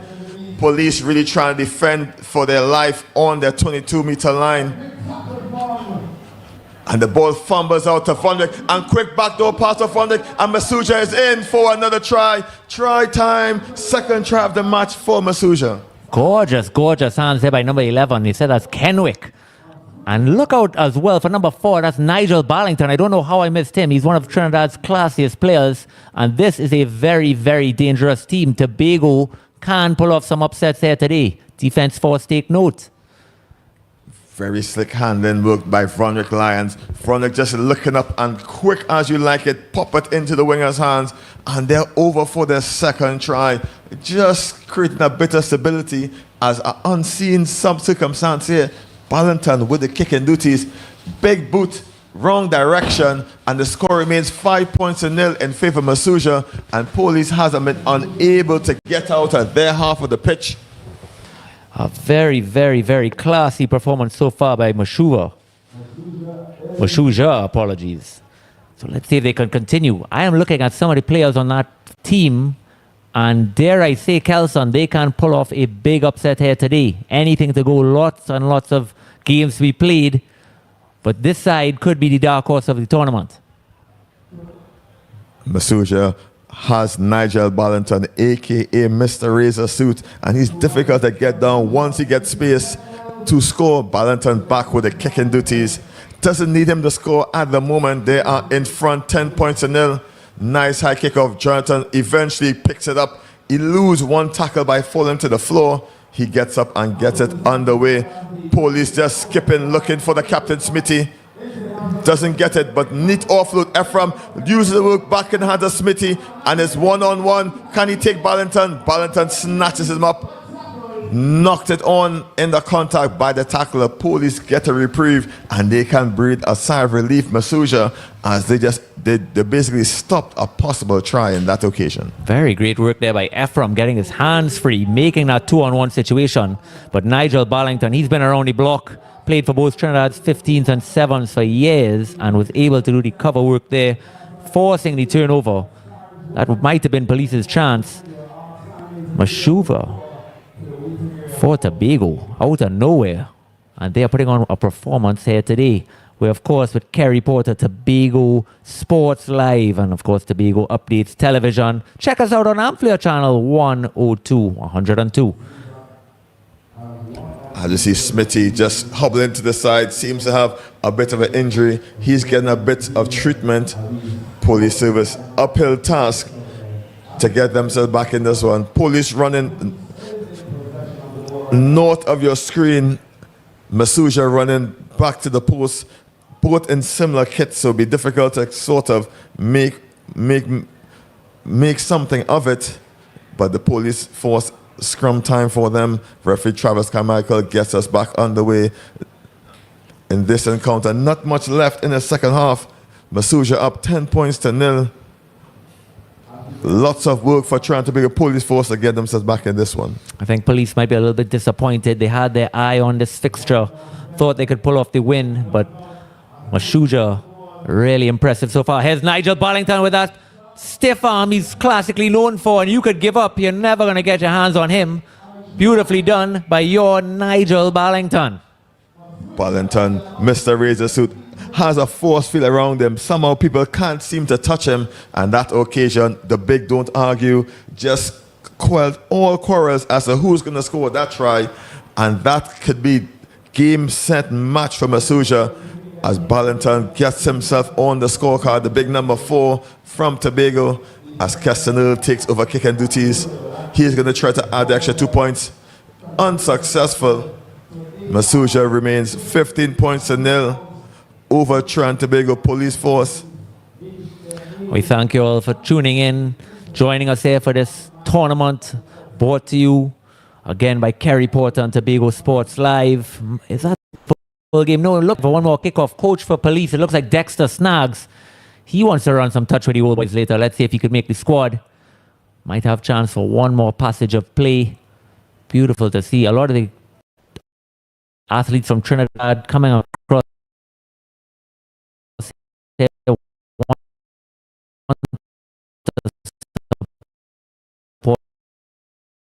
What make this tournament back into a huge fixture.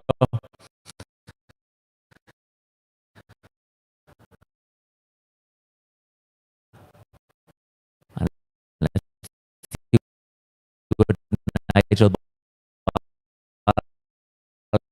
Barlington can do. No one, huge overlap if they can use extra person, push it in the hands. Masuja trying to go.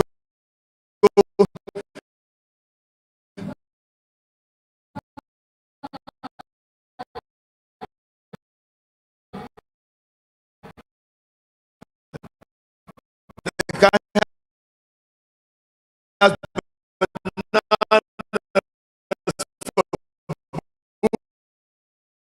boots as he sees the fall on the floor, and it's Barlington again running his way up. The sports update television, Amplia Channel 102. Thanks for tuning in.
And we're back for women's rugby action here in the inaugural 2024 Tobago Rugby Classics. It's Caribs women in the white and black versus Tobago Defence Force in the multicolour kit.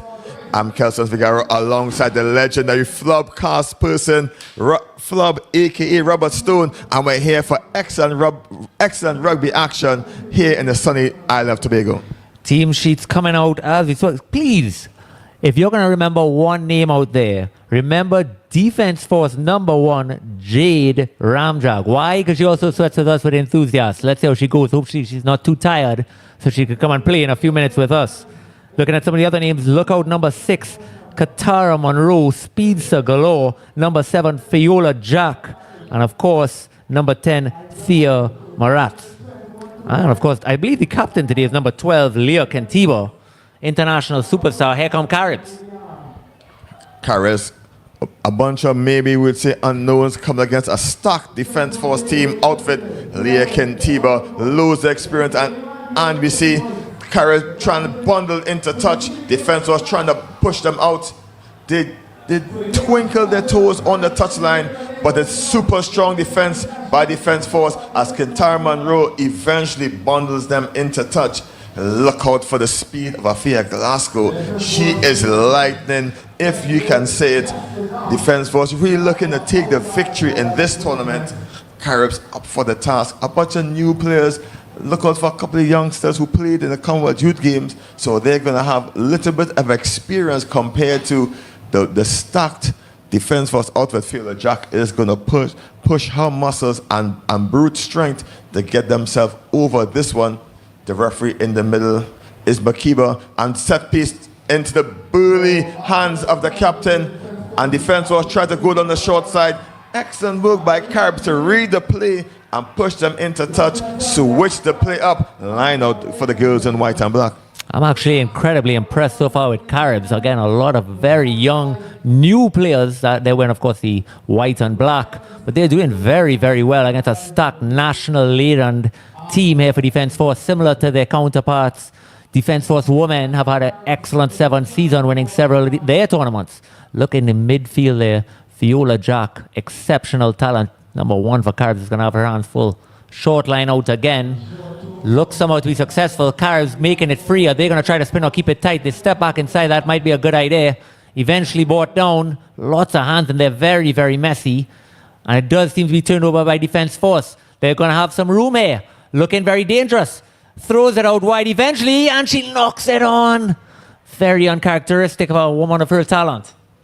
Afia Glasso didn't need to make that extra pass. She has enough gas to take it on her own, trying to be unselfish and give it to the winger, but it wasn't needed. She has gas for days, basically jets in her boots compared to these ladies. Yeah, both very big try scores. I think you're right. They just wanted to try to show a little bit of their arsenal there, pass it out wide for the winger to finish, but she could have probably rounded the defender herself. Caribs going to be playing out of their own end zone, basically. Very interesting to see how they're going to approach this. They're going to have to start with a big scrum, and it does go down on the first point of contact. Might need to be reset here. And it is. Defence Force are going to try to bully this scrum over and try to pinch this turnover. Excellent rugby here at Shore Park. Make yourself down if you're not here as yet. If you're in Tobago, get yourself a flight or a boat across. Can't miss this excellent rugby action here at Shore Park. Scrum time. Ball won by Caribs eventually. The referee is not happy with the put-in. Interesting headgear by Leah Kentiba. It's not actually a scrum cap. It's just like a head tie. Very flagrant color, and she is easy to be identified out on the pitch. I don't know if that is authorized by World Rugby. It is very interesting. Stolen here by Defence Force. They look to push now. 3-on-1, Kelson. Here we go. Jack out wide. And they gave her way too much time and space on that one. Katara Monroe making amends for the knock-on just now. She has been a monster on the pitch recently in the Rand tournament last year in Jamaica. Multitude of tries. Katara Monroe has speed for days, and she didn't even need to put it out in neutral. She just rolled over the line. Defence Force in front, 5 points to 0 as the kick is wayward by Fiola Jack. Yeah, watching her in full flight is a thing of beauty. And you're going to watch this Defence Force start to put their hold around the necks of this Caribs side. They're going to keep them playing out of their end zone here, pushing them down. They've got that strength and power. And it'll be very interesting because not only do they have strength and power, to be honest with you, they also have blistering pace on all ends. So how are Caribs going to slow down this juggernaut of a team? I'm going to have a walk down and speak to Leah at the break to find out what's the inspiration behind that iconic hairpiece. Maybe it signifies something, or it means that she just woke up to the tournament late. Very possible. Here she goes again. They're letting it run the whole way. Very interesting by Caribs. Picked up by Defense Force. Pulls it back. And once again, we're seeing some space opening up. 4. Can she close now? Gets right through the gap. Eventually tackled. Ball loose. And it may be won here by Caribs. Referee seems to be playing advantage. Might not come.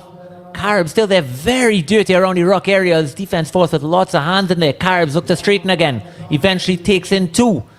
Can they get around her? Very loose pop, but this girl's got some pace. Number 18 eventually tackled. It looks like Monroe again. No. Leah Kentiba tackled. But look at how Defense Force are just able to change and put that pressure at ruck time. And eventually it is a penalty for Defense Force. The Caribs player just holding on to the ball.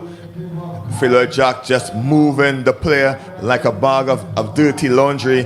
And it's Jack on the space. She doesn't need that 3-person overlap. She cruises over under the sticks for her first try of the match. Defense Force in front, 10-0 with the kick to come. That's number 7, Fiola Jack again retry. Actually, probably should have given it there. It was a 4-on-1, but wanted to take matters in her own hands. Very, very tough conditions for the kickers. Not seeing a lot of successful conversions, which is very unusual for this team. But they look to be in cruise control, and this is a very big performance so far from these Caribs ladies. It's just that they're going against nationals with years and years of experience. Defense Force in front, 10-0. The experience starts in the show. They're not taking everything, nothing too lightly, as the kick is short. No one chased it, and Caribs try to get themselves over. Big contact by Leah Kentiba. She gets the player to the floor. As Natalia tries to get on the outside, Natalia had a standout tournament, and see why she very, very positive runner, this young lady from Caribs. Yeah, very, very interesting how Caribs are approaching it again. They are a little bit young and inexperienced, but I think they're doing exceptionally well. Coach there, Don Rojas in the orange, also he'll be reffing today. That's how we are in the fraternity. Everybody just chipping in however they can, help, trying to make things happen for these young kids. Halftime score, Defense Force in control of this one, 10-0. We'll be back for second half action shortly.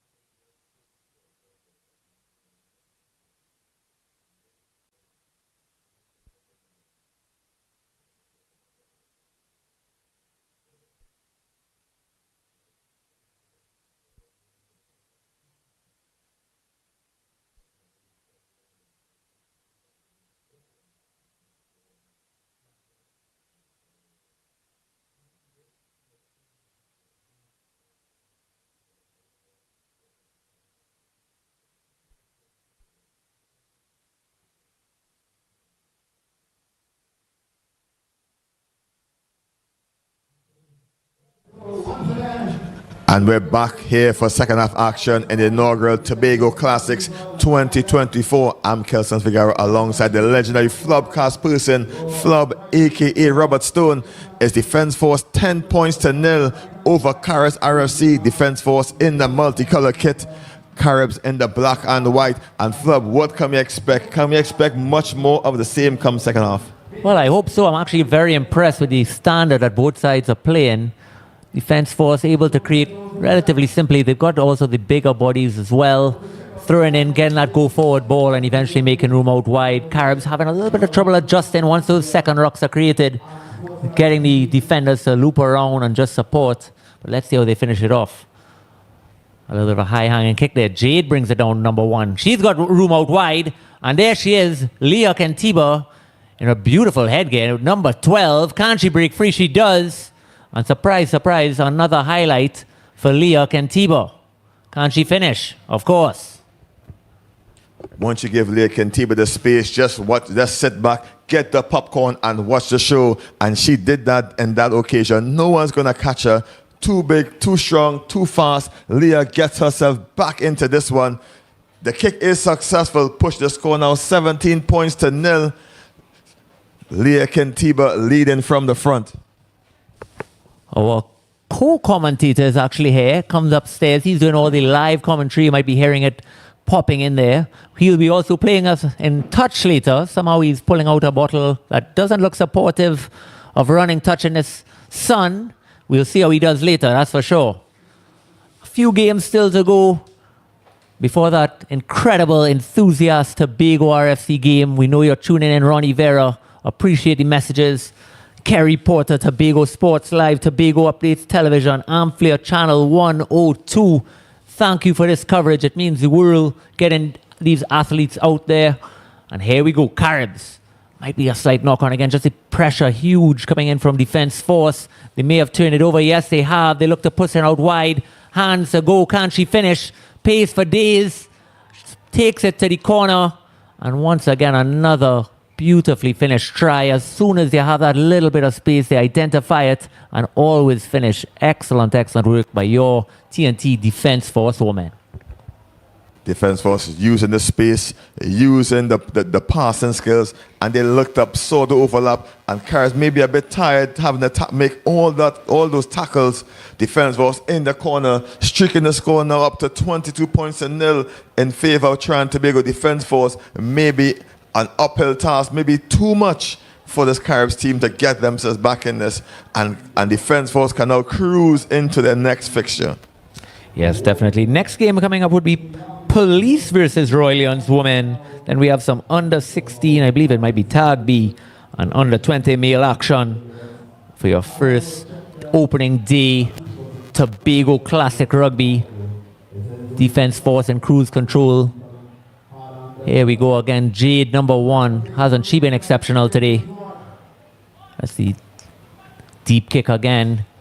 Caribs do well now. They've got a little space, but she might be pushing herself out of bounds. Eventually brought down. Caribs pick and go. But she is manhandled into touch. Again, these athletes on defense force, national players, club winning, trophy winning, and now bringing it here to Tobago. Can they claim the first women's title? Only time will tell, Kelson. Excellent work ethic by the defender. They're making 2 tackles on the touchline. One didn't go on the touch, the second did, and the coach will be ecstatic with that performance, just quelling the Caribs RFC attack. Defense force in total command. Looking at the speed out wide, we look at the defense force backline. Raw speed, raw power. As we see a Caribs player a bit down, just getting a bit of attention. Rugby is a physical sport, but the player is able to get to her feet and get off. And we hope her all the best in her recovery as we have the line-out coming, Philo Jack, to get us back on the way with the throw. And we're going to expect a neat throw to the front of the line-out. Exactly that. Jade Ramjag gets it back, trying to get Philo Jack. Caribs tried to put the ball to boot, eventually taken up by Afia Glasgow.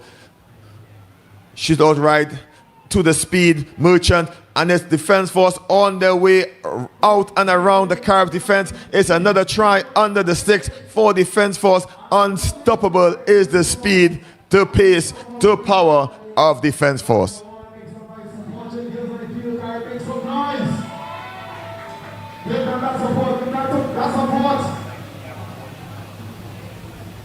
Kick things over for the extra 2 points. Push the score up 29 points to 0 in favor of Trinidad Tobago defense force over the Caribs women. Defense force in the multicolored kit. Caribs RFC in the white and black strips. And they have had a very difficult task of playing against such a strong opposition. Great learning ability for the women from Caribs to really go back to the dressing room and really recoup and recover from this encounter. Not much left in this one. Referee Makiba, hands in pocket, hoping to blow the whistle soon as Philo Jack gets us back on the way. Dinks the ball into space. Caribs try to go straight into contact. Loose pass out. Eventually taken in by Natalia. Can she get herself and recycle the ball? Defense force swarms in on the breakdown, trying to turn it over. The referee there, Makiba, swarming in, making sure everything is okay. Defense force turning the ball over in possession. Quick tap and go. It's Fielder Jack showing and going. Big stiff arm. Eventually he's trying to slow her down. That doesn't stop her. Fielder Jack is over for another try for defense force. Push the score up now. 32 points to 0. And this is turning into a cricket score here. Defense force over Caribs.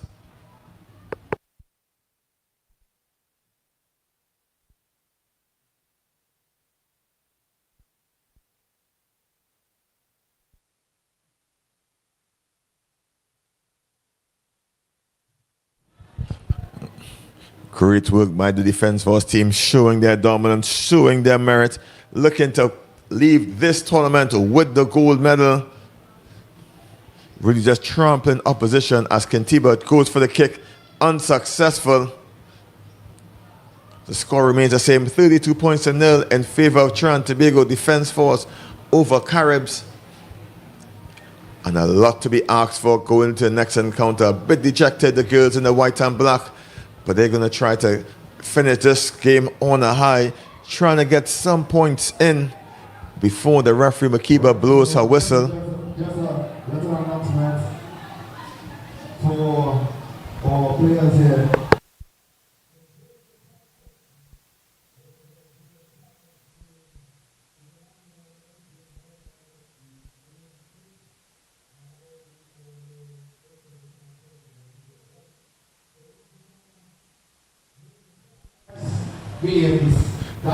Jade Ramjar gets us back underway. Kick into space. Caribs doesn't seem to want the kickoff. Eventually gathered, looking for the run, looking for support. Caribs a bit outnumbered, runs into the biggest contact. Defense force turns it over. Caribs struggling as you see the referee has a hand out for the advantage. The numbers out wide if they can use it. Kintiba smashed in the contact. She stays on her feet. Gets it back to Jade Ramjag. Jade trying to go around the outside. Gets it past the winger. Does she enough space and time. Pulled into touch. Excellent tackle by Caribs, just thwarting the attack of defense force into touch. And for everyone watching at home, once you go over that white line, the ball is reset with a throw down the middle. What we call a line out. Just getting you familiar with the rugby analogy.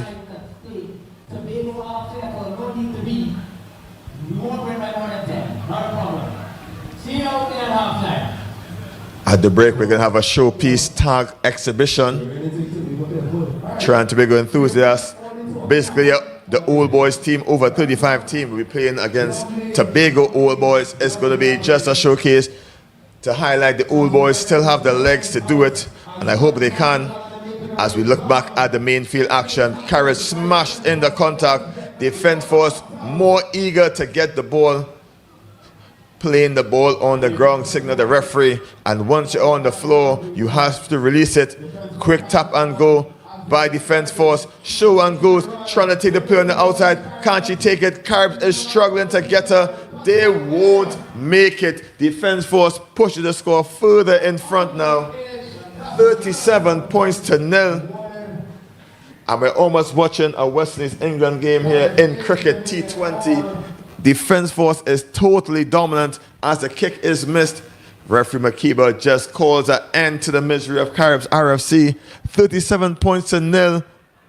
Defense force over Caribs. And remember, we are watching this on Tobago Sports Live and Amplia Channel 102. For those of you in work or unable to get here, if you're in Tobago, get yourself down here to Shore Park for excellent rugby action. If you're in Trinidad and Tobago, catch the ferry or the plane. Not expensive, not very long. Get yourself back on, and we'll be shortly back in for the next game.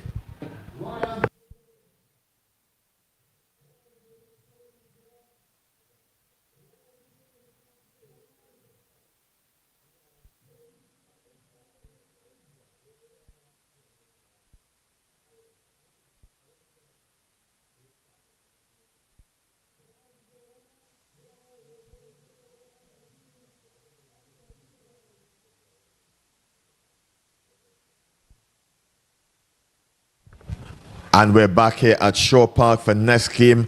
Rugby action. Rollins RFC versus Tobago Police Force. Rollins in the blue and gold strips. Police in the camouflage blue and grey. I'm Kelson Figueroa alongside Flub, aka Rob Stone. Flub, take us through this one.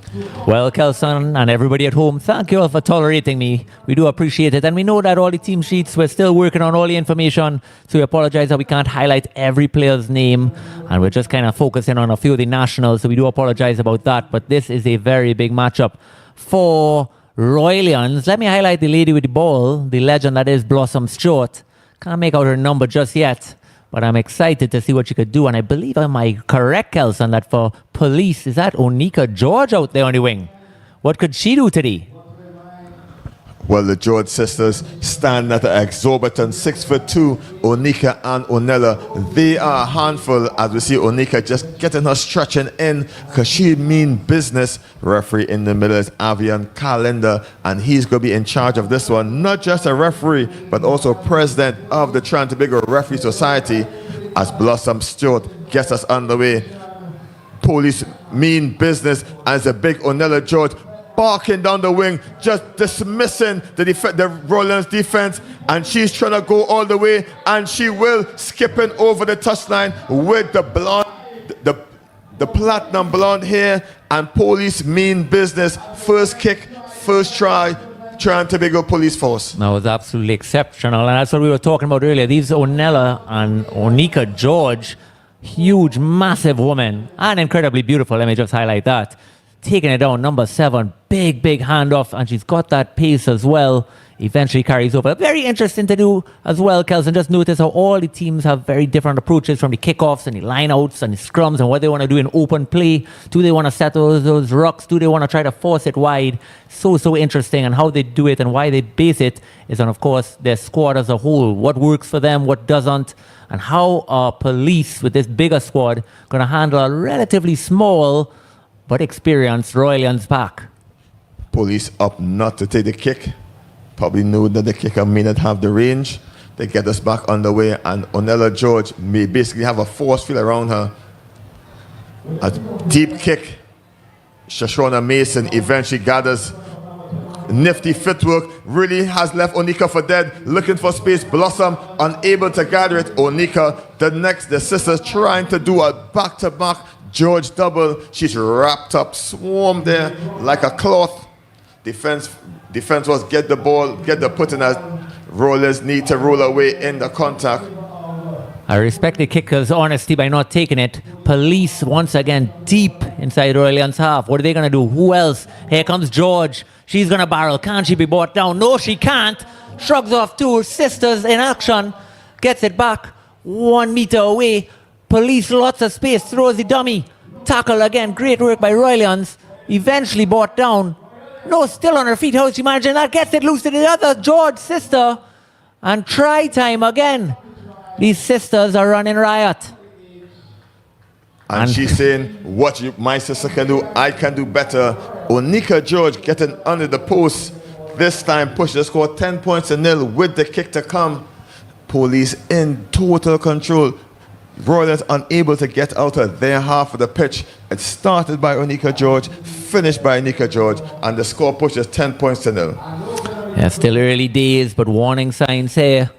What is going on with these police and defense force clubs? Just absolutely running riot now.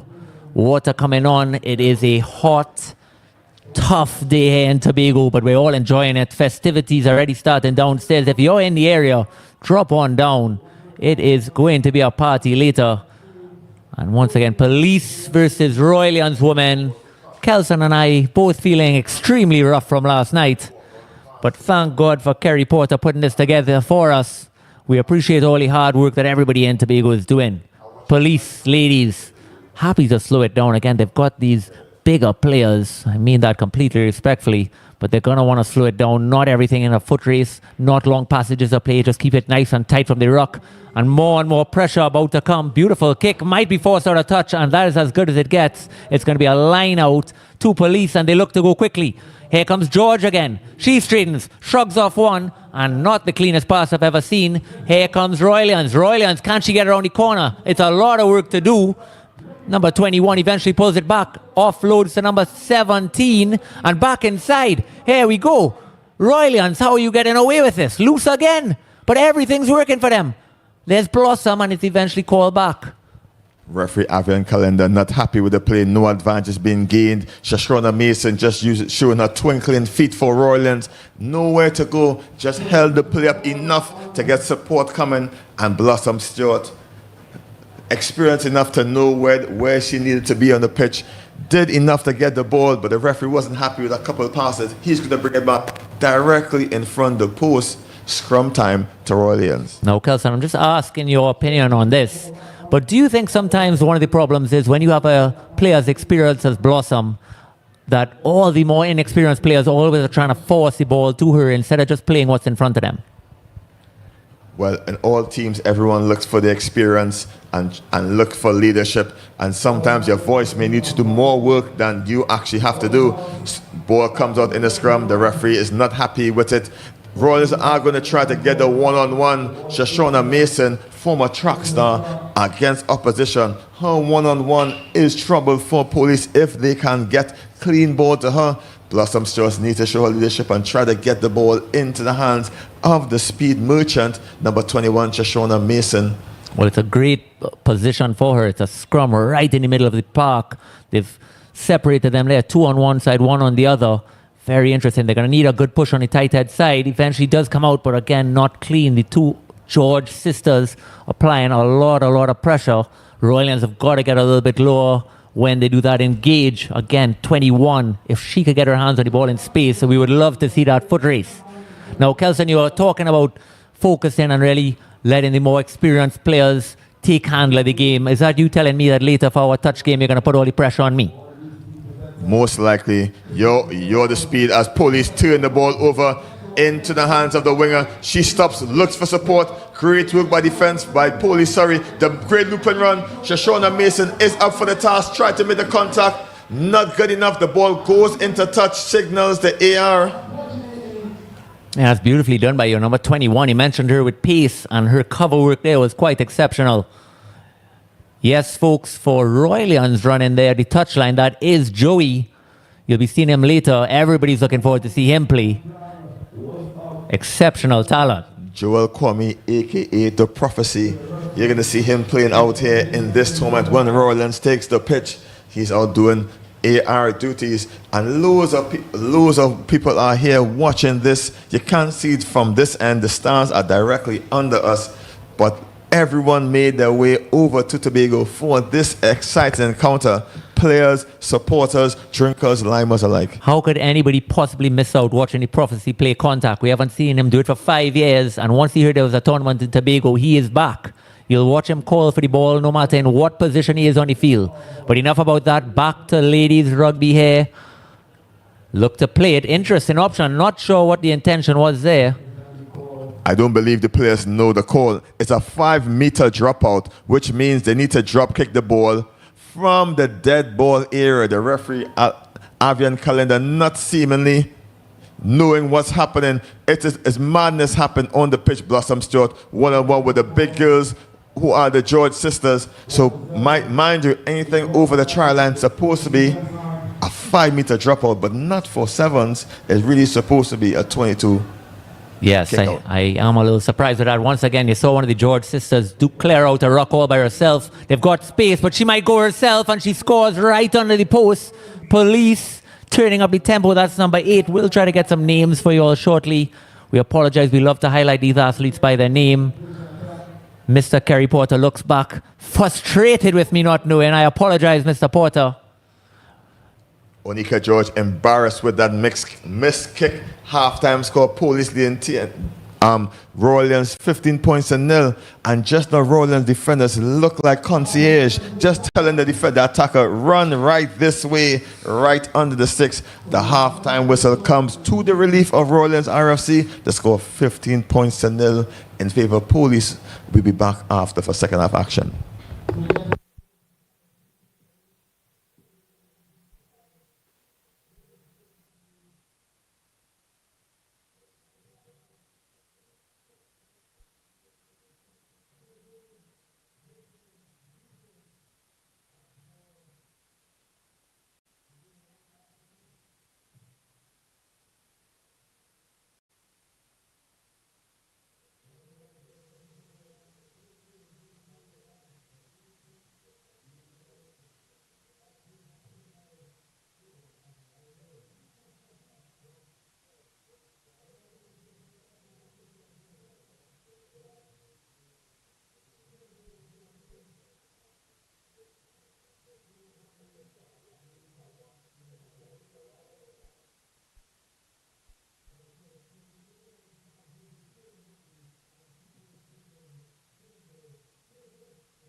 We're back for second half action here at Shore Park in Tobago for the inaugural Tobago Classics 2024.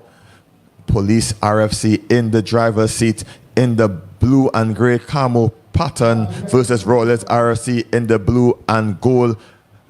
Police leading 15 points to nil over Rollins RFC. I'm Kelson Figueroa alongside the man, the myth, the legend, Flub, aka Robert Stone, and more of the same we can expect in this second half. Well, I appreciate you not also including the overrated, but here we go. Royalians again trapped in their corner. Very deep ball. Pressure pass there by Blossom Short.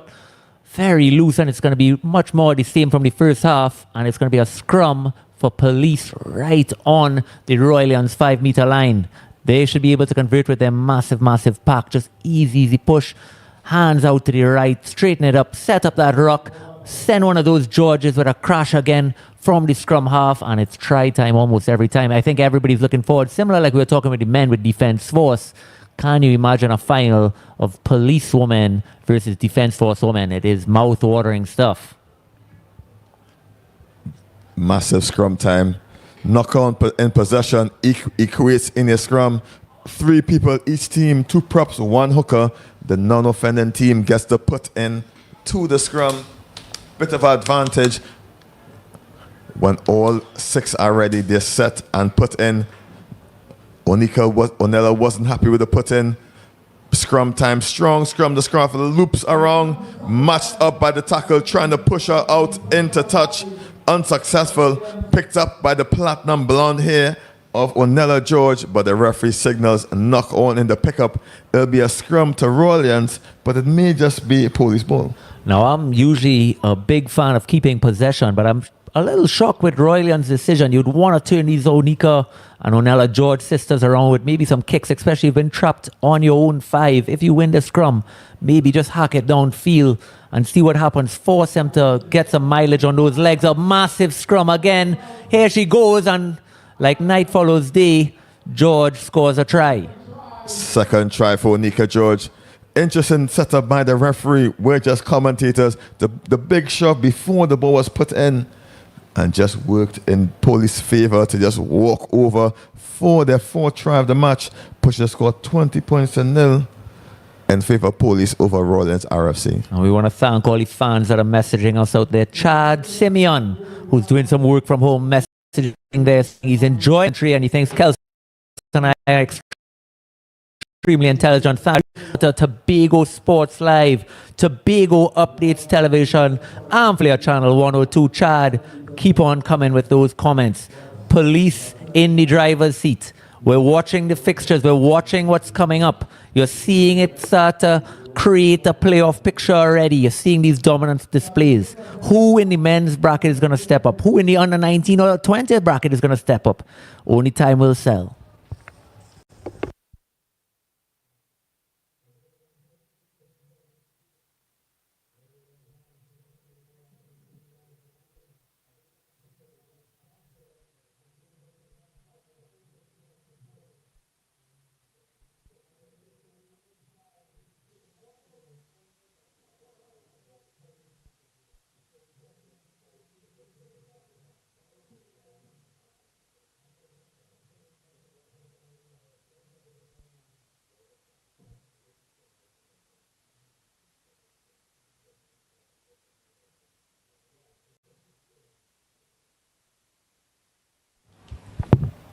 More rugby action here at Shore Park in Tobago. Royalians RFC versus Police.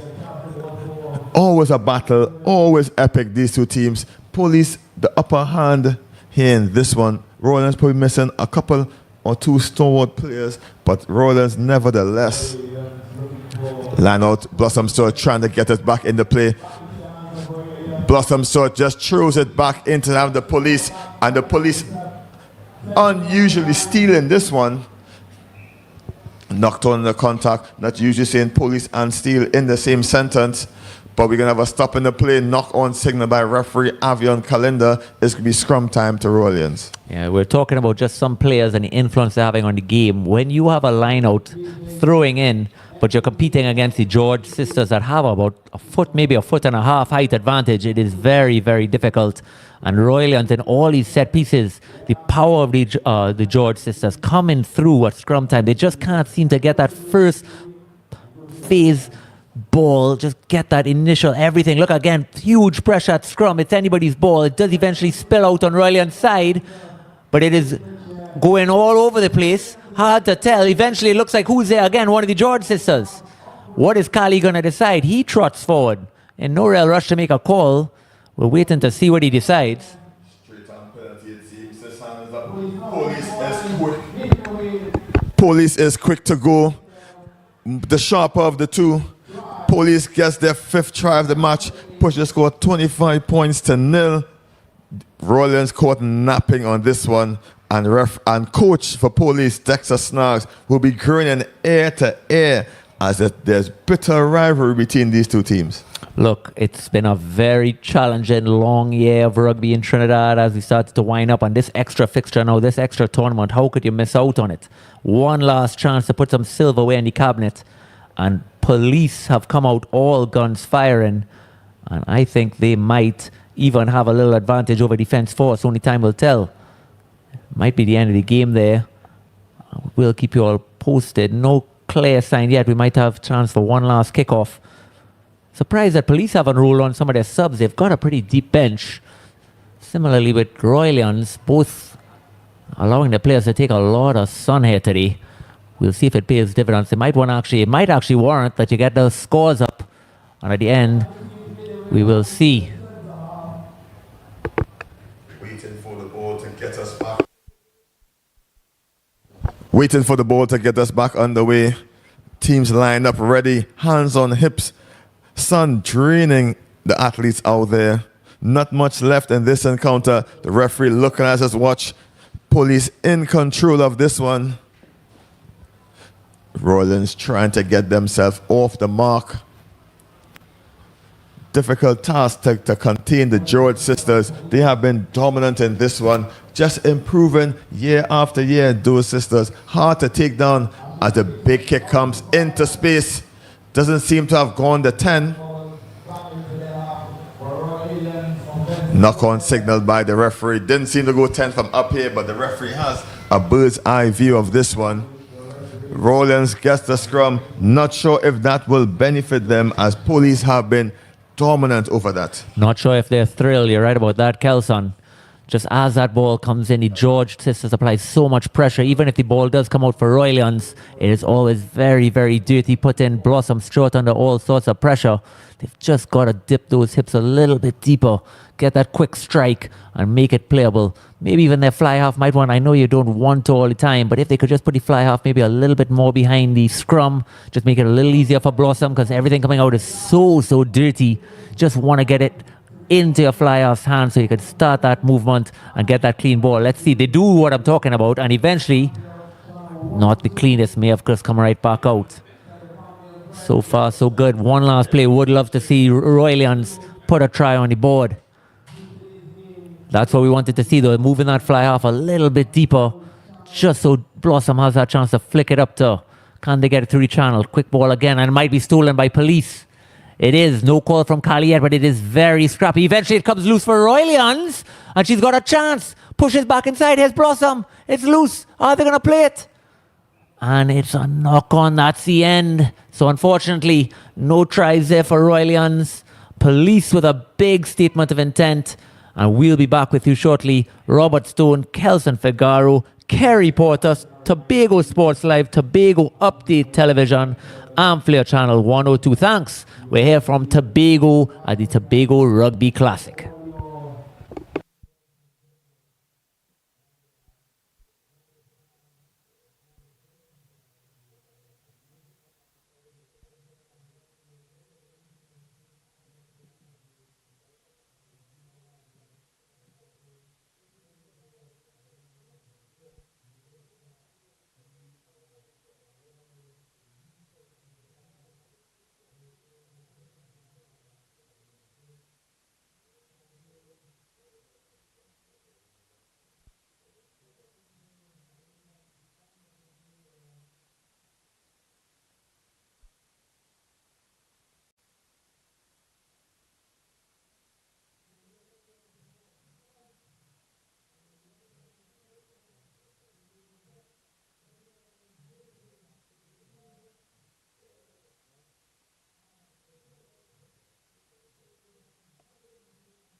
Rugby versus Seaports.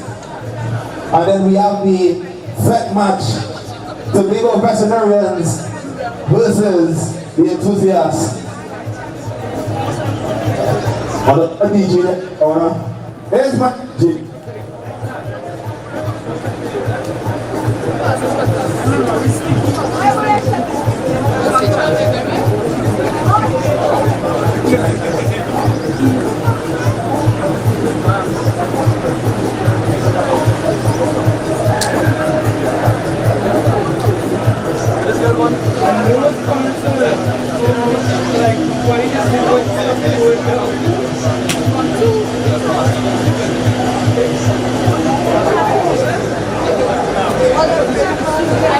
If you're here enjoying the Tobago Rugby Classic, make some noise on the inside.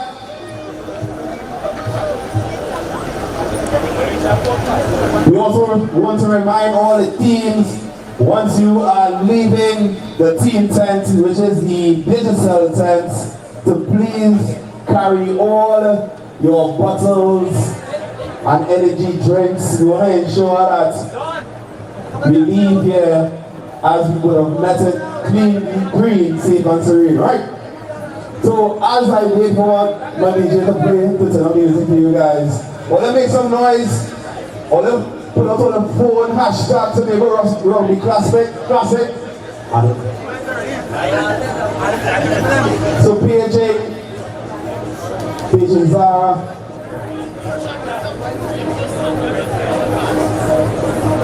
PJ Zara, I just need, but we just want to have all the team for the Top X School of Rugby, Tobago Rising Stars, Silvos Rugby and Seaports. Just make your way down right to the front.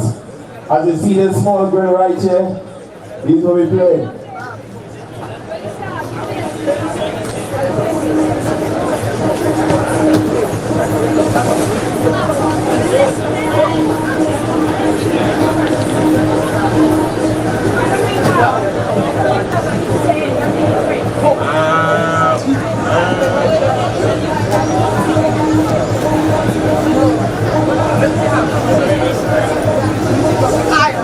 Right, check it 1, 2. Right, so all Tag X teams, please check me right here, center of the field. All Tag X teams, make your way to meet the center of your field here. So as we get ready to run your games off.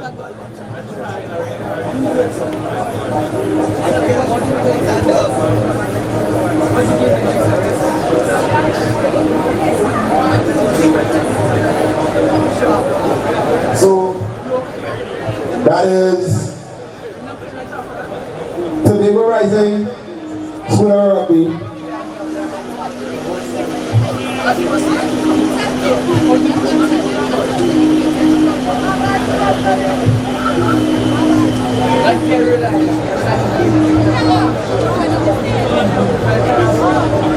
Right, so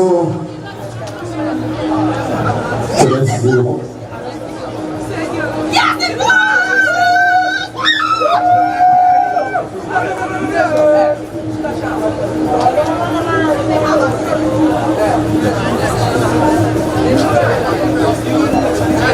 Right, so on the pitch closest to the stand, we have Seaports versus Silvos, and on the pitch further south, we have Tobago Rising Stars versus School of Rugby.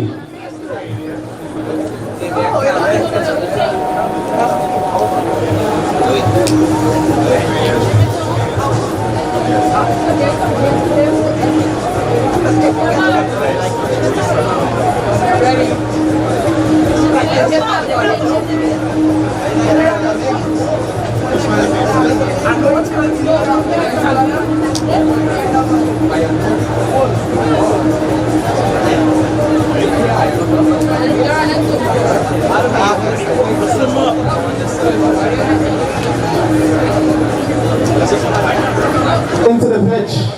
Tobago Rising Stars calling to the pitch. Tobago pitches this pitch.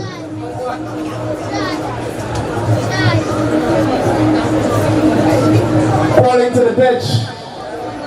School of Rugby. Tobago Rising Stars. Calling to the pitch now. Seapost and Silvos. You're right there.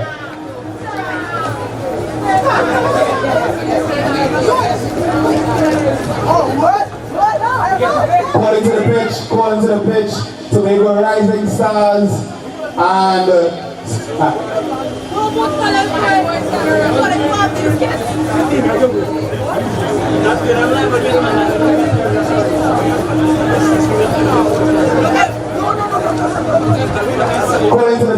calling to the pitch, where I am standing, Tobago Rising Stars at School of Rugby.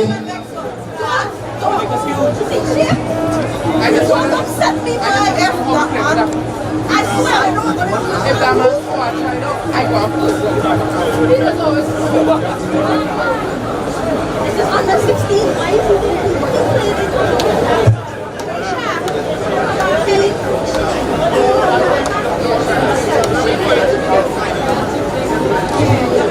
Tobago Rising Stars and School of Rugby.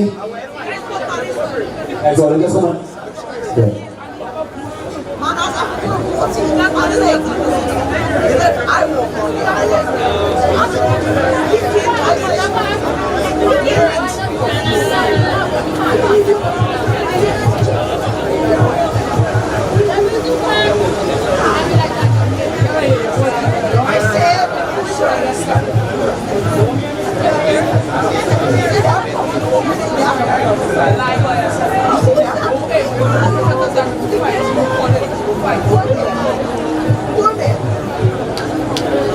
Right, so the try area is between the cones.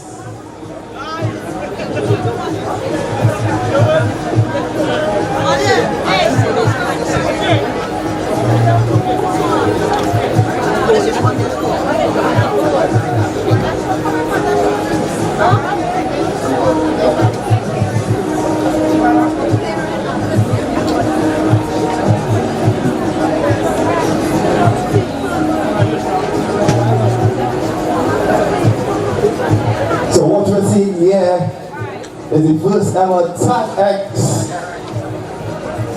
tournaments being played here at the Tobago Rugby Classic.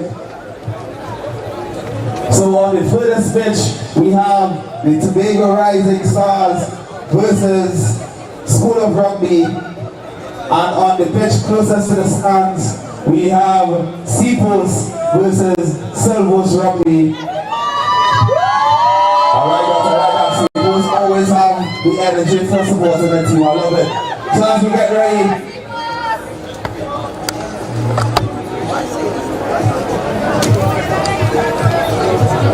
right, so on the closest pitch we have the referee Hazard. So as the teams get their instructions,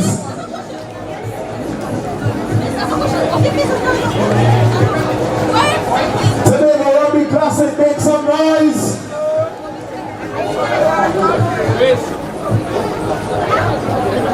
So both games will be played simultaneously. Right, so as far as I can check 1, 2. Right, so as far as there is no tackle, your tackle is consistent of the tag that each player is wearing. So when the first tackle, that means they rip off the tag, jumps it in the position, and it would have been ripped off, and that is considered a tackle. Right, the points, more or less similar to how rugby is played.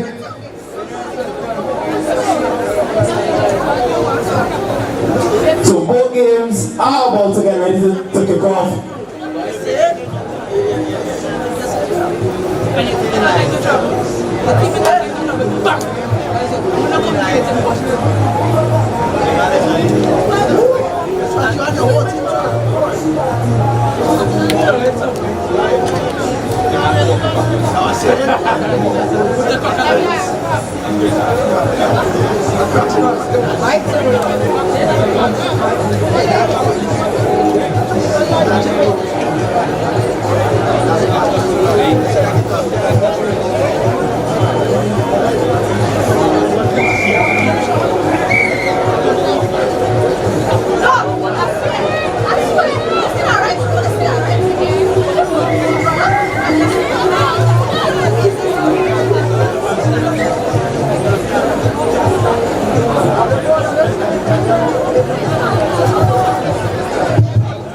And the Tobago seems to have been awarded their first points.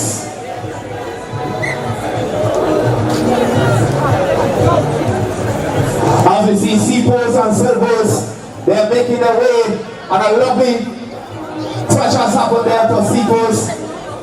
Number 9 for Silvers.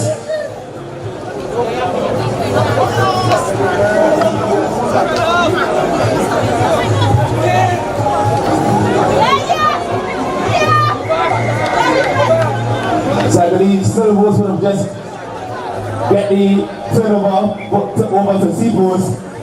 And I believe Tobago Rising Stars would have scored again. Yep.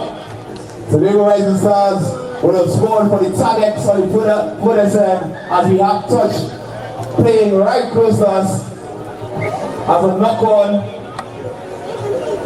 Silvers has the lovely turn touch there. 1 life, 2 life. They're on their third. Silvers is split with their third life right now. And a lovely dash to by number 13%.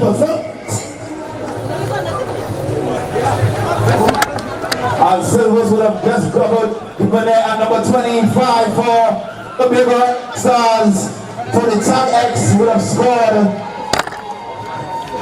Either side scoring simultaneously, and I'm trying my best to cover both fields as we enjoy this evening's game.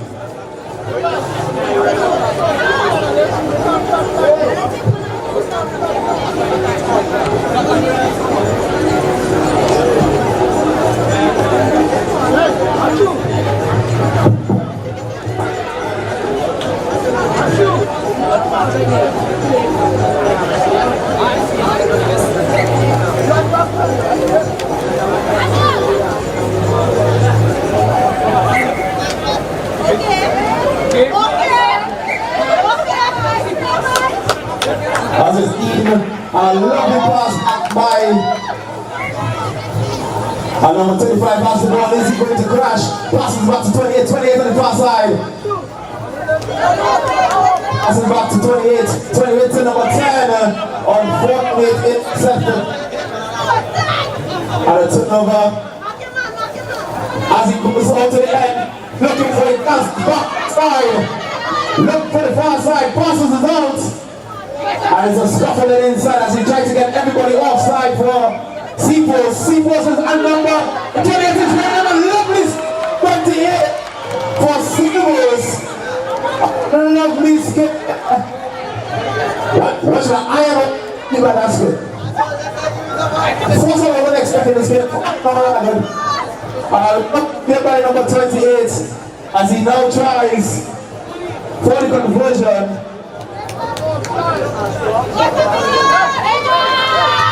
Unfortunately, we're able to get the conversion there. I love turn by number 28 for Silvers. T4 supporters are there. And they are ensuring that their team knows that they are there with them every step of the way. As we look over on the furthest field, number 26 passes to 25 to 21. 21 takes it for the